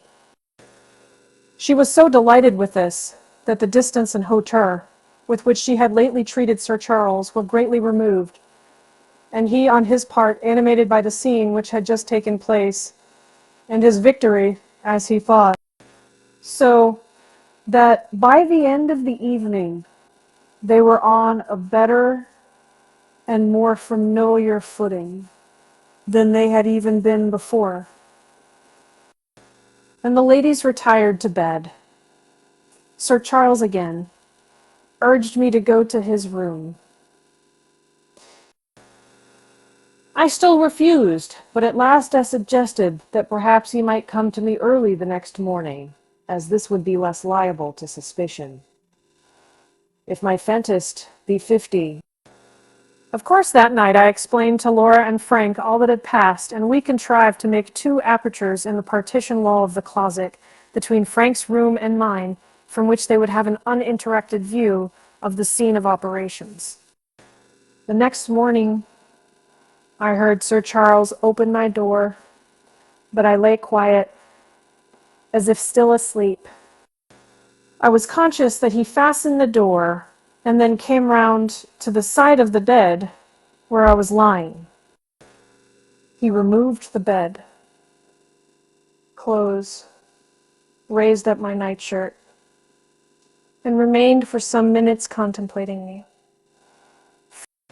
Of course, the principal object of his worship was my virile member, which, as was usual at that period of my life, always held up its head proudly erect when I awoke in the morning. I heard him undress himself and get into bed, and then kneeling down by my side, after kissing and caressing my organ of pleasure, he took the point of it into his mouth and commenced sucking it, and moving it backward. I opened my eyes, as if just awakened, and beheld him, kneeling beside me perfectly naked, with his tremendous member standing stiff and erect. He immediately made me take off my shirt and employed himself for a time in examining me all over and caressing all my charms. During this time, I also made a more minute inspection of my acquaintance of the preceding evening, and I was even more than ever astonished at its proportions, and at how I had managed ever to get it within my narrow aperture as far as it had been. After some little time had elapsed in these preliminaries, he said that it was his turn now to contribute to my enjoyment, and taking hold of my weapon, he was going to turn himself away from where Laura and Frank were placed.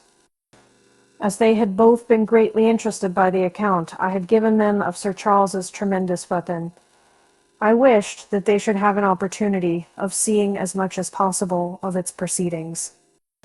So I got him to change his position, and to place himself where they were, and where they could have the gratification of observing every motion he made in the approaching encounter.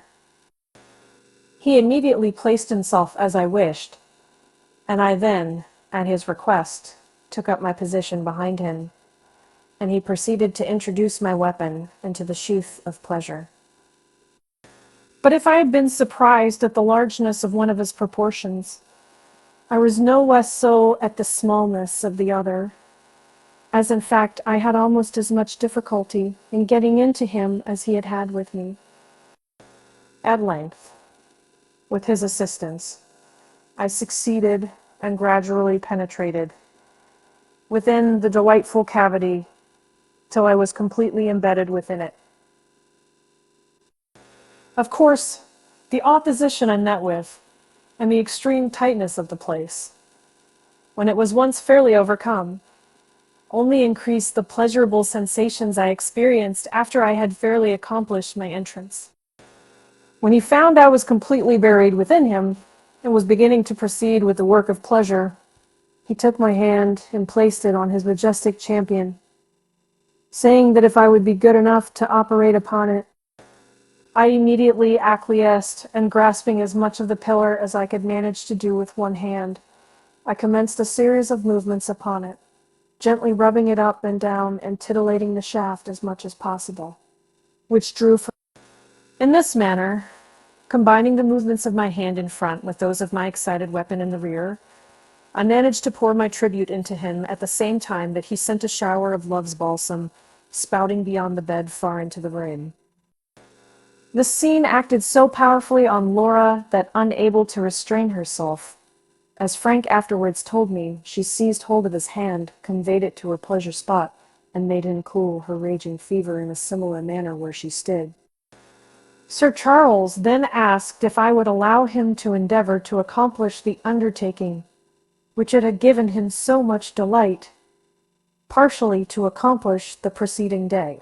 I could not well make any objection, after having availed myself of his complaisance, to his now proceeding to carry out his wishes to their entire fulfillment.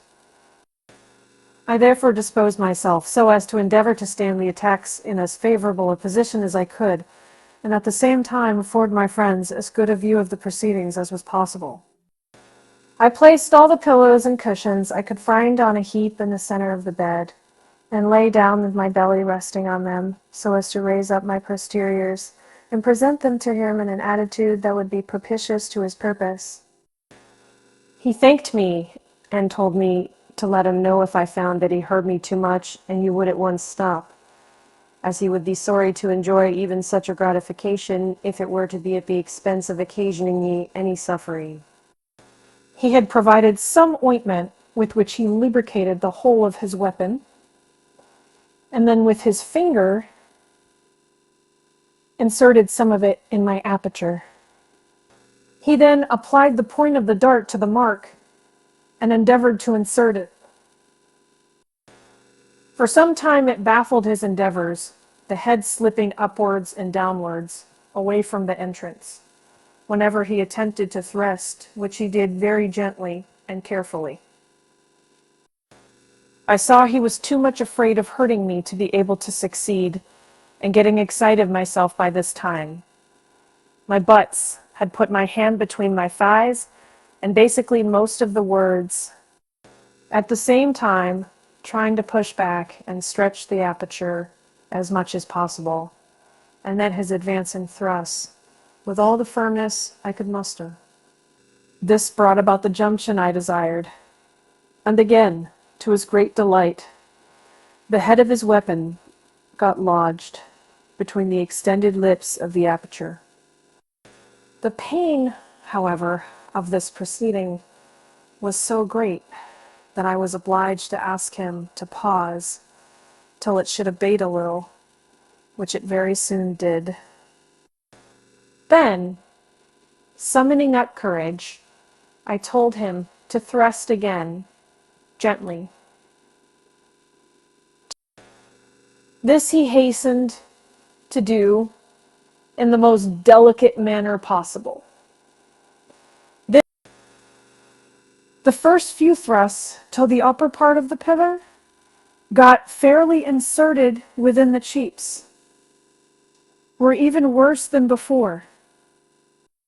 But as soon as this was accomplished, and the hollow part at the junction of the pillar at the head had passed the Rubicon, all feeling of uneasiness vanished, and was succeeded by the most delicious sensations. As soon as he was fully lodged to the utmost extent within the citadel, he stopped and inquired how I felt, and expressed the greatest satisfaction at finding my sufferings had now been converted into pleasure.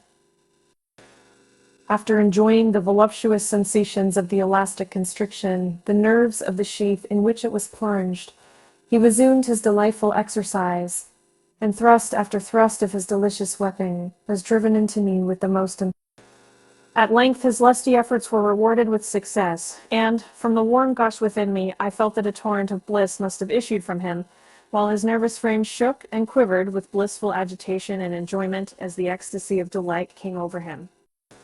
He lay for a few minutes bathed in enjoyment, and then raising his head, thanked me most fervently for all the bliss I had conferred on him, and expressed his hope that it had been accomplished without much suffering on my part. In answer, I gently turned both him and myself on one side, too much delighted with its presence to allow his sword to escape from my scabbard. He expressed his great gratification at this. As he said, the sole drawback to his enjoyment had been the fear that it had been attained at my expense. But he said that what he now saw emboldened him to make a new request, and as the difficulty had now been overcome, to ask whether I might be persuaded to allow him still to retain his present quarter and enjoy another victory. I readily agreed. I told him that the sensations produced upon me by the insertion of his weapon in so sensitive a place was so agreeable. He said he could desire nothing better, and we lay for a considerable period thus pleasantly conjoined. During this time, I purposely turned the conversation upon Laura and Frank. I began by joking him about what Laura would say if she saw us in such a situation, defrauding her of her just rights. He replied that he did not know what she would say, but that he knew what she ought to say, or at least what he would say if he were to find her in a similar situation. It was then, said I, you would not be offended if she were to follow your example. No, certainly not, was his reply. I don't mean to say that I would not rather prefer that I should have her entirely to myself, but I am so fond of her that if I found it would contribute to her happiness. He went on to say that he was sadly afraid she would never allow him that pleasure, that he did once hope she might have been induced to accept him. And that's why I ventured cautiously to express my opinion that he was too distrustful of his own merits, and that he stood higher in Laura's favor than he seemed to imagine. He eagerly caught at my words and asked on what grounds I thought so. He said he saw that from my old acquaintance with her as a boy, I was on more intimate terms with her than anyone else and more likely to understand her sentiments, and that he had often thought of speaking to me on the subject. Indeed, he said he would almost have been jealous of my influence with her had I been a few years older, and had it not been that, instead of appearing to be annoyed at his attentions to her, I had rather given him every opportunity to pursue them. As I felt he was watching me, I endeavored to keep my countenance as well as I could, that I was aware that the blood mounting in my cheeks must to some extent betray the secret interest I took in the subject. The means of her seeing had faith them and said it. There were so many times workings that I would listen to imagination. He pressed me very much regarding what she thought or might have said of him. I told him that, of course, it was not a subject on which I could have ventured to speak to her seriously, that sometimes a looker-on saw more of the game than the players, and that I thought she did like him, and was only restrained from showing it more by his not urging his. We had some further conversation on the subject, and I added that I knew she was of a reserved disposition as regarded her own feelings, and I did not like to have them noticed and commented on by.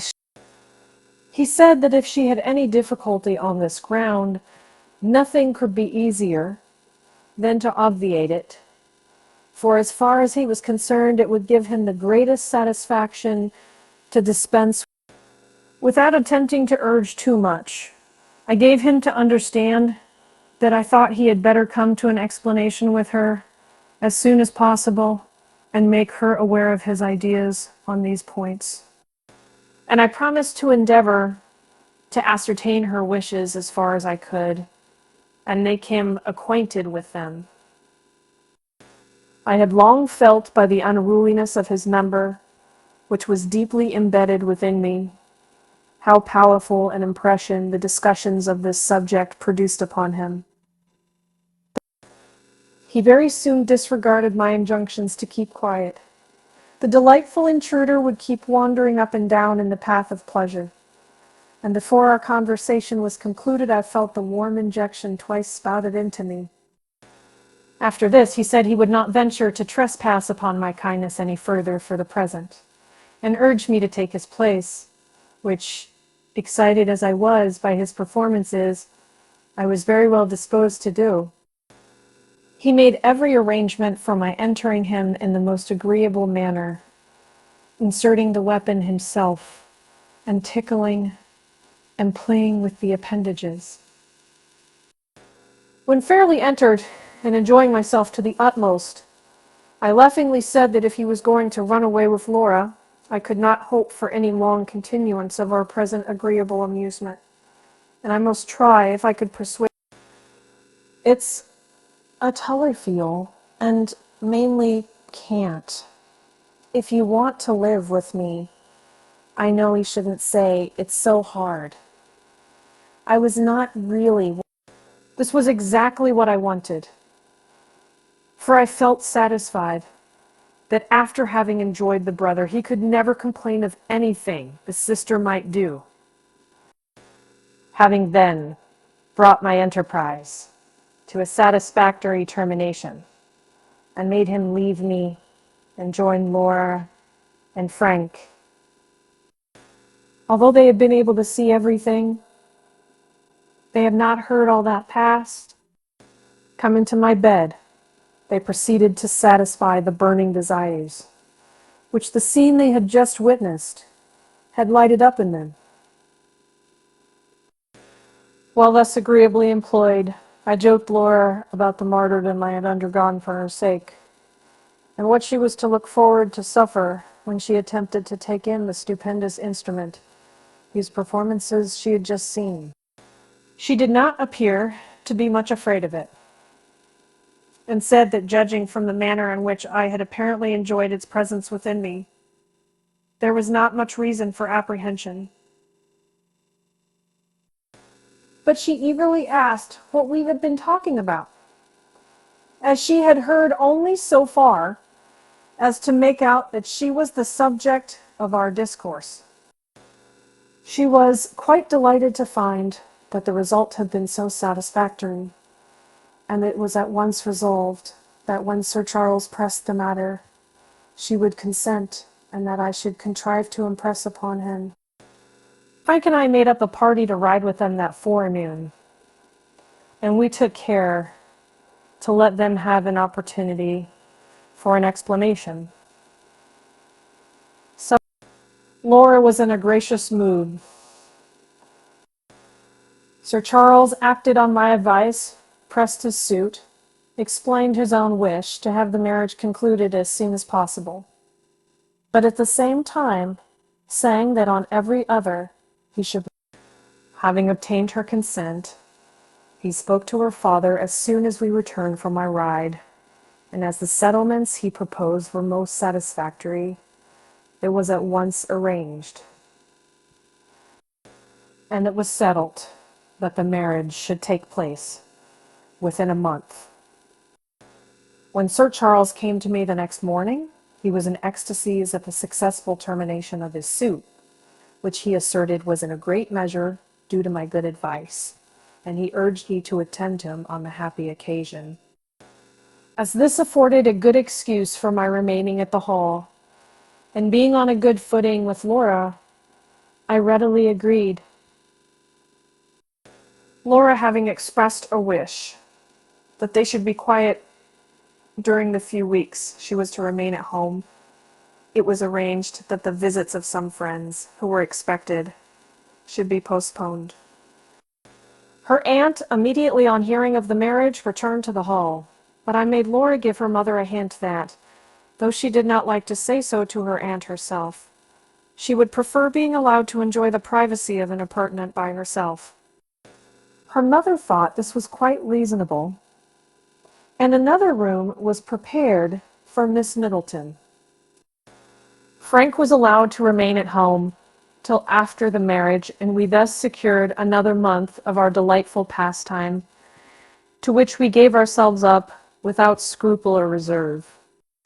Sir Charles, though unwilling to tear himself away from the pleasure he was enjoying and anticipating, was obliged to go to town to make the necessary arrangements. I was desirous before he went to take a photographic view of him in the act of enjoying me. Her object would be better attained by making him aware she was in possession of such a picture than by any reference to me. It was necessary for this purpose to bring Frank on the scene, as he was quite willing to join in the sport, having been greatly taken with what he'd witnessed of Sir Charles's operations. I told the latter that by means of his pictures I had come to a good understanding with him, and that he had agreed to comply with our wishes, giving him to believe that there was a double maidenhead to be taken. I proposed that they should both be disposed of at the same time, and offered him his choice, which he would prefer. He said that if it was left to him to decide, he would prefer to make the attack in the rear, and we settled that he should come to me the next morning, when I could get Frank to meet us. Frank was in bed with me when Sir Charles arrived. I at once turned down the bedclothes, stripped off his shirt, and exhibited him quite naked, his fiery little dart, standing erect and unhooded, exhibiting its proportions in the most splendid manner, and I asked if he had ever seen anything. He threw himself on the charming boy and covered every part of him with kisses, while I undressed him and reduced him to a similar state of nakedness as ourselves. As soon as this was done, I prepared Frank for the sacrifice. I was apprehensive that there would be as much difficulty in introducing the magnificent weapon into his lovely but narrow aperture as there had been in my own case. and I endeavored to provide against the worst as satisfactorily as I could. I knelt down on the bed and made him place himself kneeling, also so as to rest his belly on my back. Sir Charles then placed himself behind him and grasped him firmly round the loins, making his splendid weapon appear between his thighs, where I saw it rubbing fiercely against Frank's less mature organ. Taking hold of it and making it move back a little, I introduced my hand between Frank's thighs and separating the lips of the delicious aperture between his lovely buttocks, I directed the point of the throbbing monster to the proper spot. Holding it firmly in the requisite position, I told Sir Charles to press it gently forwards. This he immediately did, and to my great astonishment, I felt it gradually advancing and slipping into the gulf of pleasure without difficulty, till I was obliged to withdraw the grasp my hand held on it. I had hardly done so when I saw the enormous pillar entirely swallowed up, and on turning my eyes to Frank's face, I could not discover on his countenance the slightest trace of pain or suffering. Satisfied that I need have no further apprehension on his account, I turned myself a little round, so as to bring my buttocks in contact with his warm, soft belly. I insinuated Frank's charming. While holding me fast with one arm round the middle, he grasped my stiffly erected standard with the other hand. Thinking that the power and weight of metal of Sir Charles's performer in the rear would prevent Frank from exerting himself much in the combat, I resolved to render any great exertion on his part unnecessary. For keeping time with Sir Charles's motions, I commenced a series of heaves by which, whenever Sir Charles's weapon was fully driven up to the hilt in his hinder quarter, his own was as fully and as pleasantly introduced within me. This delightful operation very soon produced such a state of ecstatic delirium that he could not refrain from giving vent to the most enthusiastic praises of our performances in such a loud tone that I was obliged to beg him to be quiet. The delight was too excessive to endure long, and before Sir Charles was ready to perform his part in the final scene, I felt the dear boy's discharge poured into me, as his head sank upon my back and his convulsive grasp of my throbbing instrument relaxed. I retained him in this position for a few seconds longer, while the fierce heaves of Sir Charles, driving his steed to and fro in the delicious field of battle. Then withdrawing from Frank, he laid him down on the bed, and again renewed his caresses, which very soon reanimated the slightly drooping head of his darling charmer. We agreed, however, that it would be better to allow Frank to be passive in the next encounter, and accordingly I took the center position, and entering Frank's delicious rear, I exposed my own to be breached by the enormous battering ram of Sir Charles. The assault, however, was not nearly so terrible, and with a little care I now contrived to take it all in, and speedily enjoyed the felicity of feeling its throbbing pulsation beating within me over the whole extent of the cavity which it so completely filled. Frank's charming receptacle for my own heaving instrument was of that pleasing elasticity that I should not have discovered it had ever once been invaded by a larger weapon. I felt, too, the full effect which Frank had already experienced of the greatly increased pleasure during the amorous encounter, which resulted from the pressure in the interior of so large an instrument as that of Sir Charles's. And much as I had enjoyed my former encounters with them both separately, most assuredly this one, in which they both combined their utmost efforts to produce the most lascivious sensations it is possible to conceive, far surpassed everything that had taken place previously. Another scene of delicious toying succeeded. The darling objects which had already given us so much delight were again investigated and admired, and each new proof of the bliss they were capable of conferring upon us only made us more eager to offer up our worship to them. Another delicious combat succeeded. Sir Charles this time took the combat position, and I again received his member within me. but my concern being now well saturated with the blissful libations that had been already poured into it. The monster slipped into me, this time with very little difficulty. Frank, on the other hand, was delighted, as well as surprised to discover that he had no easy task to force his way into the agreeable fortress he was about to storm in search of. But the difficulty only enhanced the pleasure when the breach was fairly made, and the invader reveled in full and undisputed possession of the interior works. And if I might judge from the exclamations of delight, they both enjoyed themselves to their heart's content when they had once gained admission to their respective destinations. So much so that after they had run one course, they gave no signs of wishing to change their positions. I put my hand behind to ascertain the state of matters, and found both the heroes still in such an excited condition that I said if they were disposed to break another lance in the same lists, I was quite willing to keep my place. This proposal was highly approved of, and at once carried into effect, to the entire satisfaction of all parties. After this, I made Sir Charles leave us, not wishing that we should be entirely worked out. We were unable to do anything in the way of appeasing her longings after the excitement she must have undergone.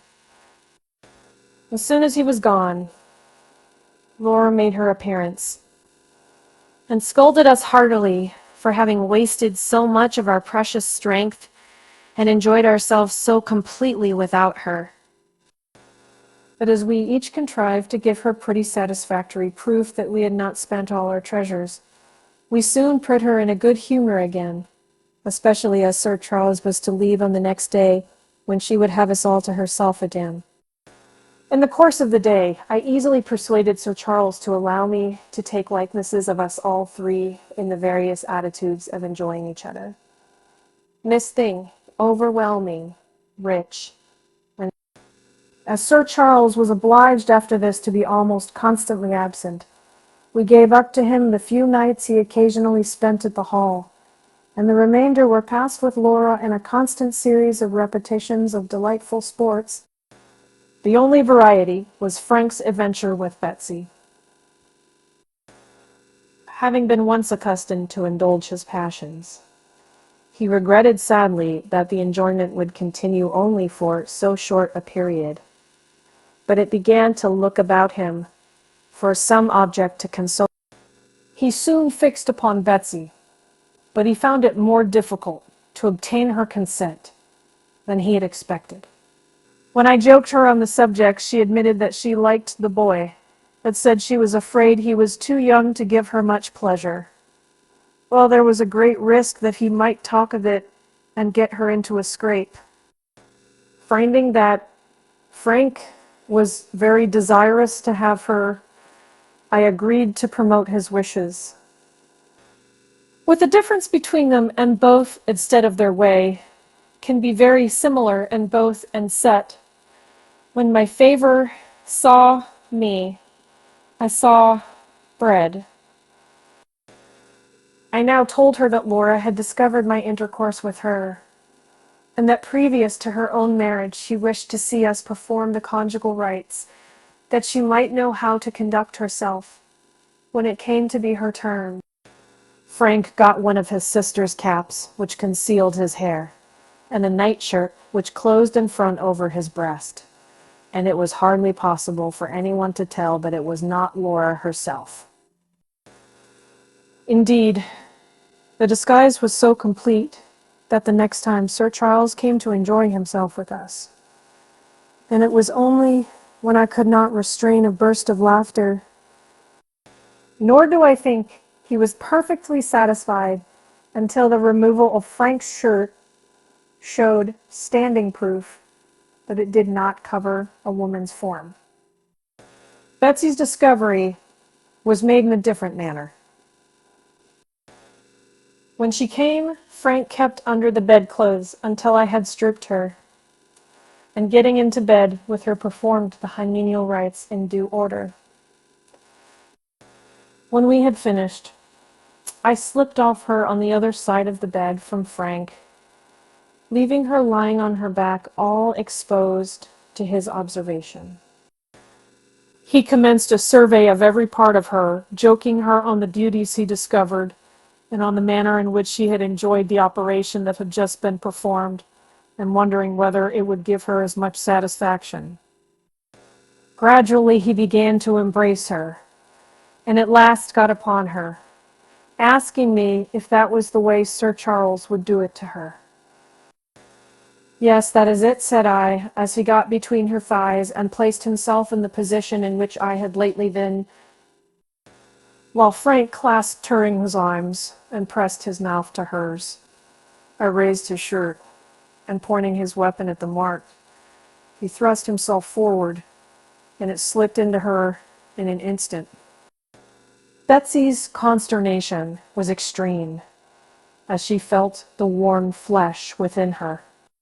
She had on many occasions tried the effect of Laura's substitute, but her experience of the real article had been quite enough to satisfy her that this was something of a different description, and she exclaimed, "Goodness gracious, Miss Laura, what is the meaning of this?" Frank replied, tearing off his cap and exhibiting his short curls instead of Laura's flowing ringlets, "Well, I'm glad I've got something to prove I'm not a girl, for I was beginning to be afraid that the change of dress had effected a complete transformation." It was too late for any objection now. Nor did Betsy appear at all disposed to make any. On the contrary, the lascivious boy's motions were so lively and so well directed, and his capacity for conferring pleasure so much greater than she had expected, that she at once yielded herself up to the enjoyment, and joined in his amorous transports with high. And when he had given and drawn from her the first proof of their mutual satisfaction with each other, and the young rogue still retained his position, and proceeded to give her a second dose of his prolific balm. But these hours of happiness were too delightful to last long. The day appointed for the marriage came upon us, before we could believe it possible. Though sorely against my will, I thought it right to suggest to Laura whether it would not be prudent that she should pass the last night of her presumed virgin state without having her inmost recesses explored for fear of any traces being left. But though she at first agreed that this precaution would be advisable, she could not make up her mind to put it in practice. To our surprise and joy, she came to us as usual, as soon as she was left alone for the night.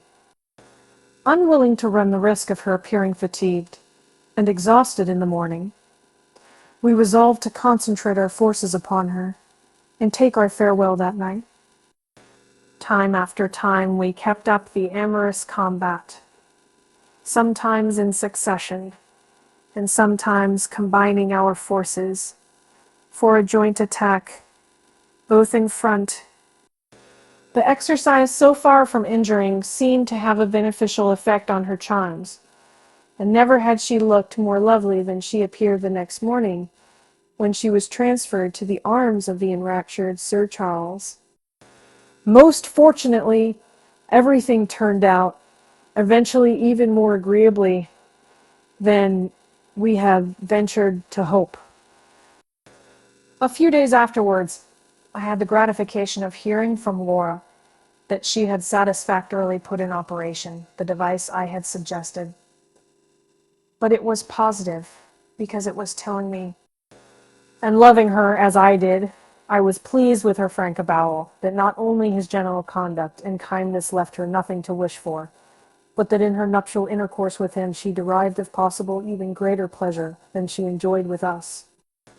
The symptoms which had alarmed us passed off without producing the dreaded consequence, and it was not till some weeks after the usual time had elapsed that she presented the delighted Sir Charles with a son, who was soon followed by numerous successors. Frank before long joined the army, and in the arms of others soon found consolation, though he never forgot the charms of his first instructress. When Laura and I met again, we could not refrain from renewing our old delights, and comparing the changes which had taken place in each other's charms. But with the exception of one single occasion, I believe I am the only one. After the marriage, I got alarmed about Betsy and regretted that I had allowed her to know so much as she did. The only remedy I could devise was to persuade her to go to a distant country where she would have no temptation to speak on the subject. On sounding her, I found that, trusting to the influence she thought she had obtained over Frank and me, she was not disposed to be removed from us. I therefore had recourse to John, and found him not only much more intelligent, but also more sensible than his mistress. I had not much difficulty in convincing him that if he had the means of settling in Australia, he was much more likely to prosper there than by continuing in service in this country. As a further inducement, and a reason why I took an interest in them, I told him I had discovered that Frank had taken a fancy for Betsy, and that, though there was no reason to suppose anything had occurred, it would be better they should be separated. He was quite of the same opinion, and as the consequences of the operations of some one of us upon Betsy threatened in a short time to become apparent, he made it a condition of their marriage that she should emigrate with him. As I had a strong suspicion that I had at least dug out the foundation, if not laid the cornerstone of the structure which Betsy was about to rear, I took care they should have the means to settle comfortably, and from his knowledge in horse breeding, John soon prospered there. Very soon, after their arrival in the colony, and precisely at the expiration of the usual period from my first entrance within her, she presented her husband with a son. She never had another child.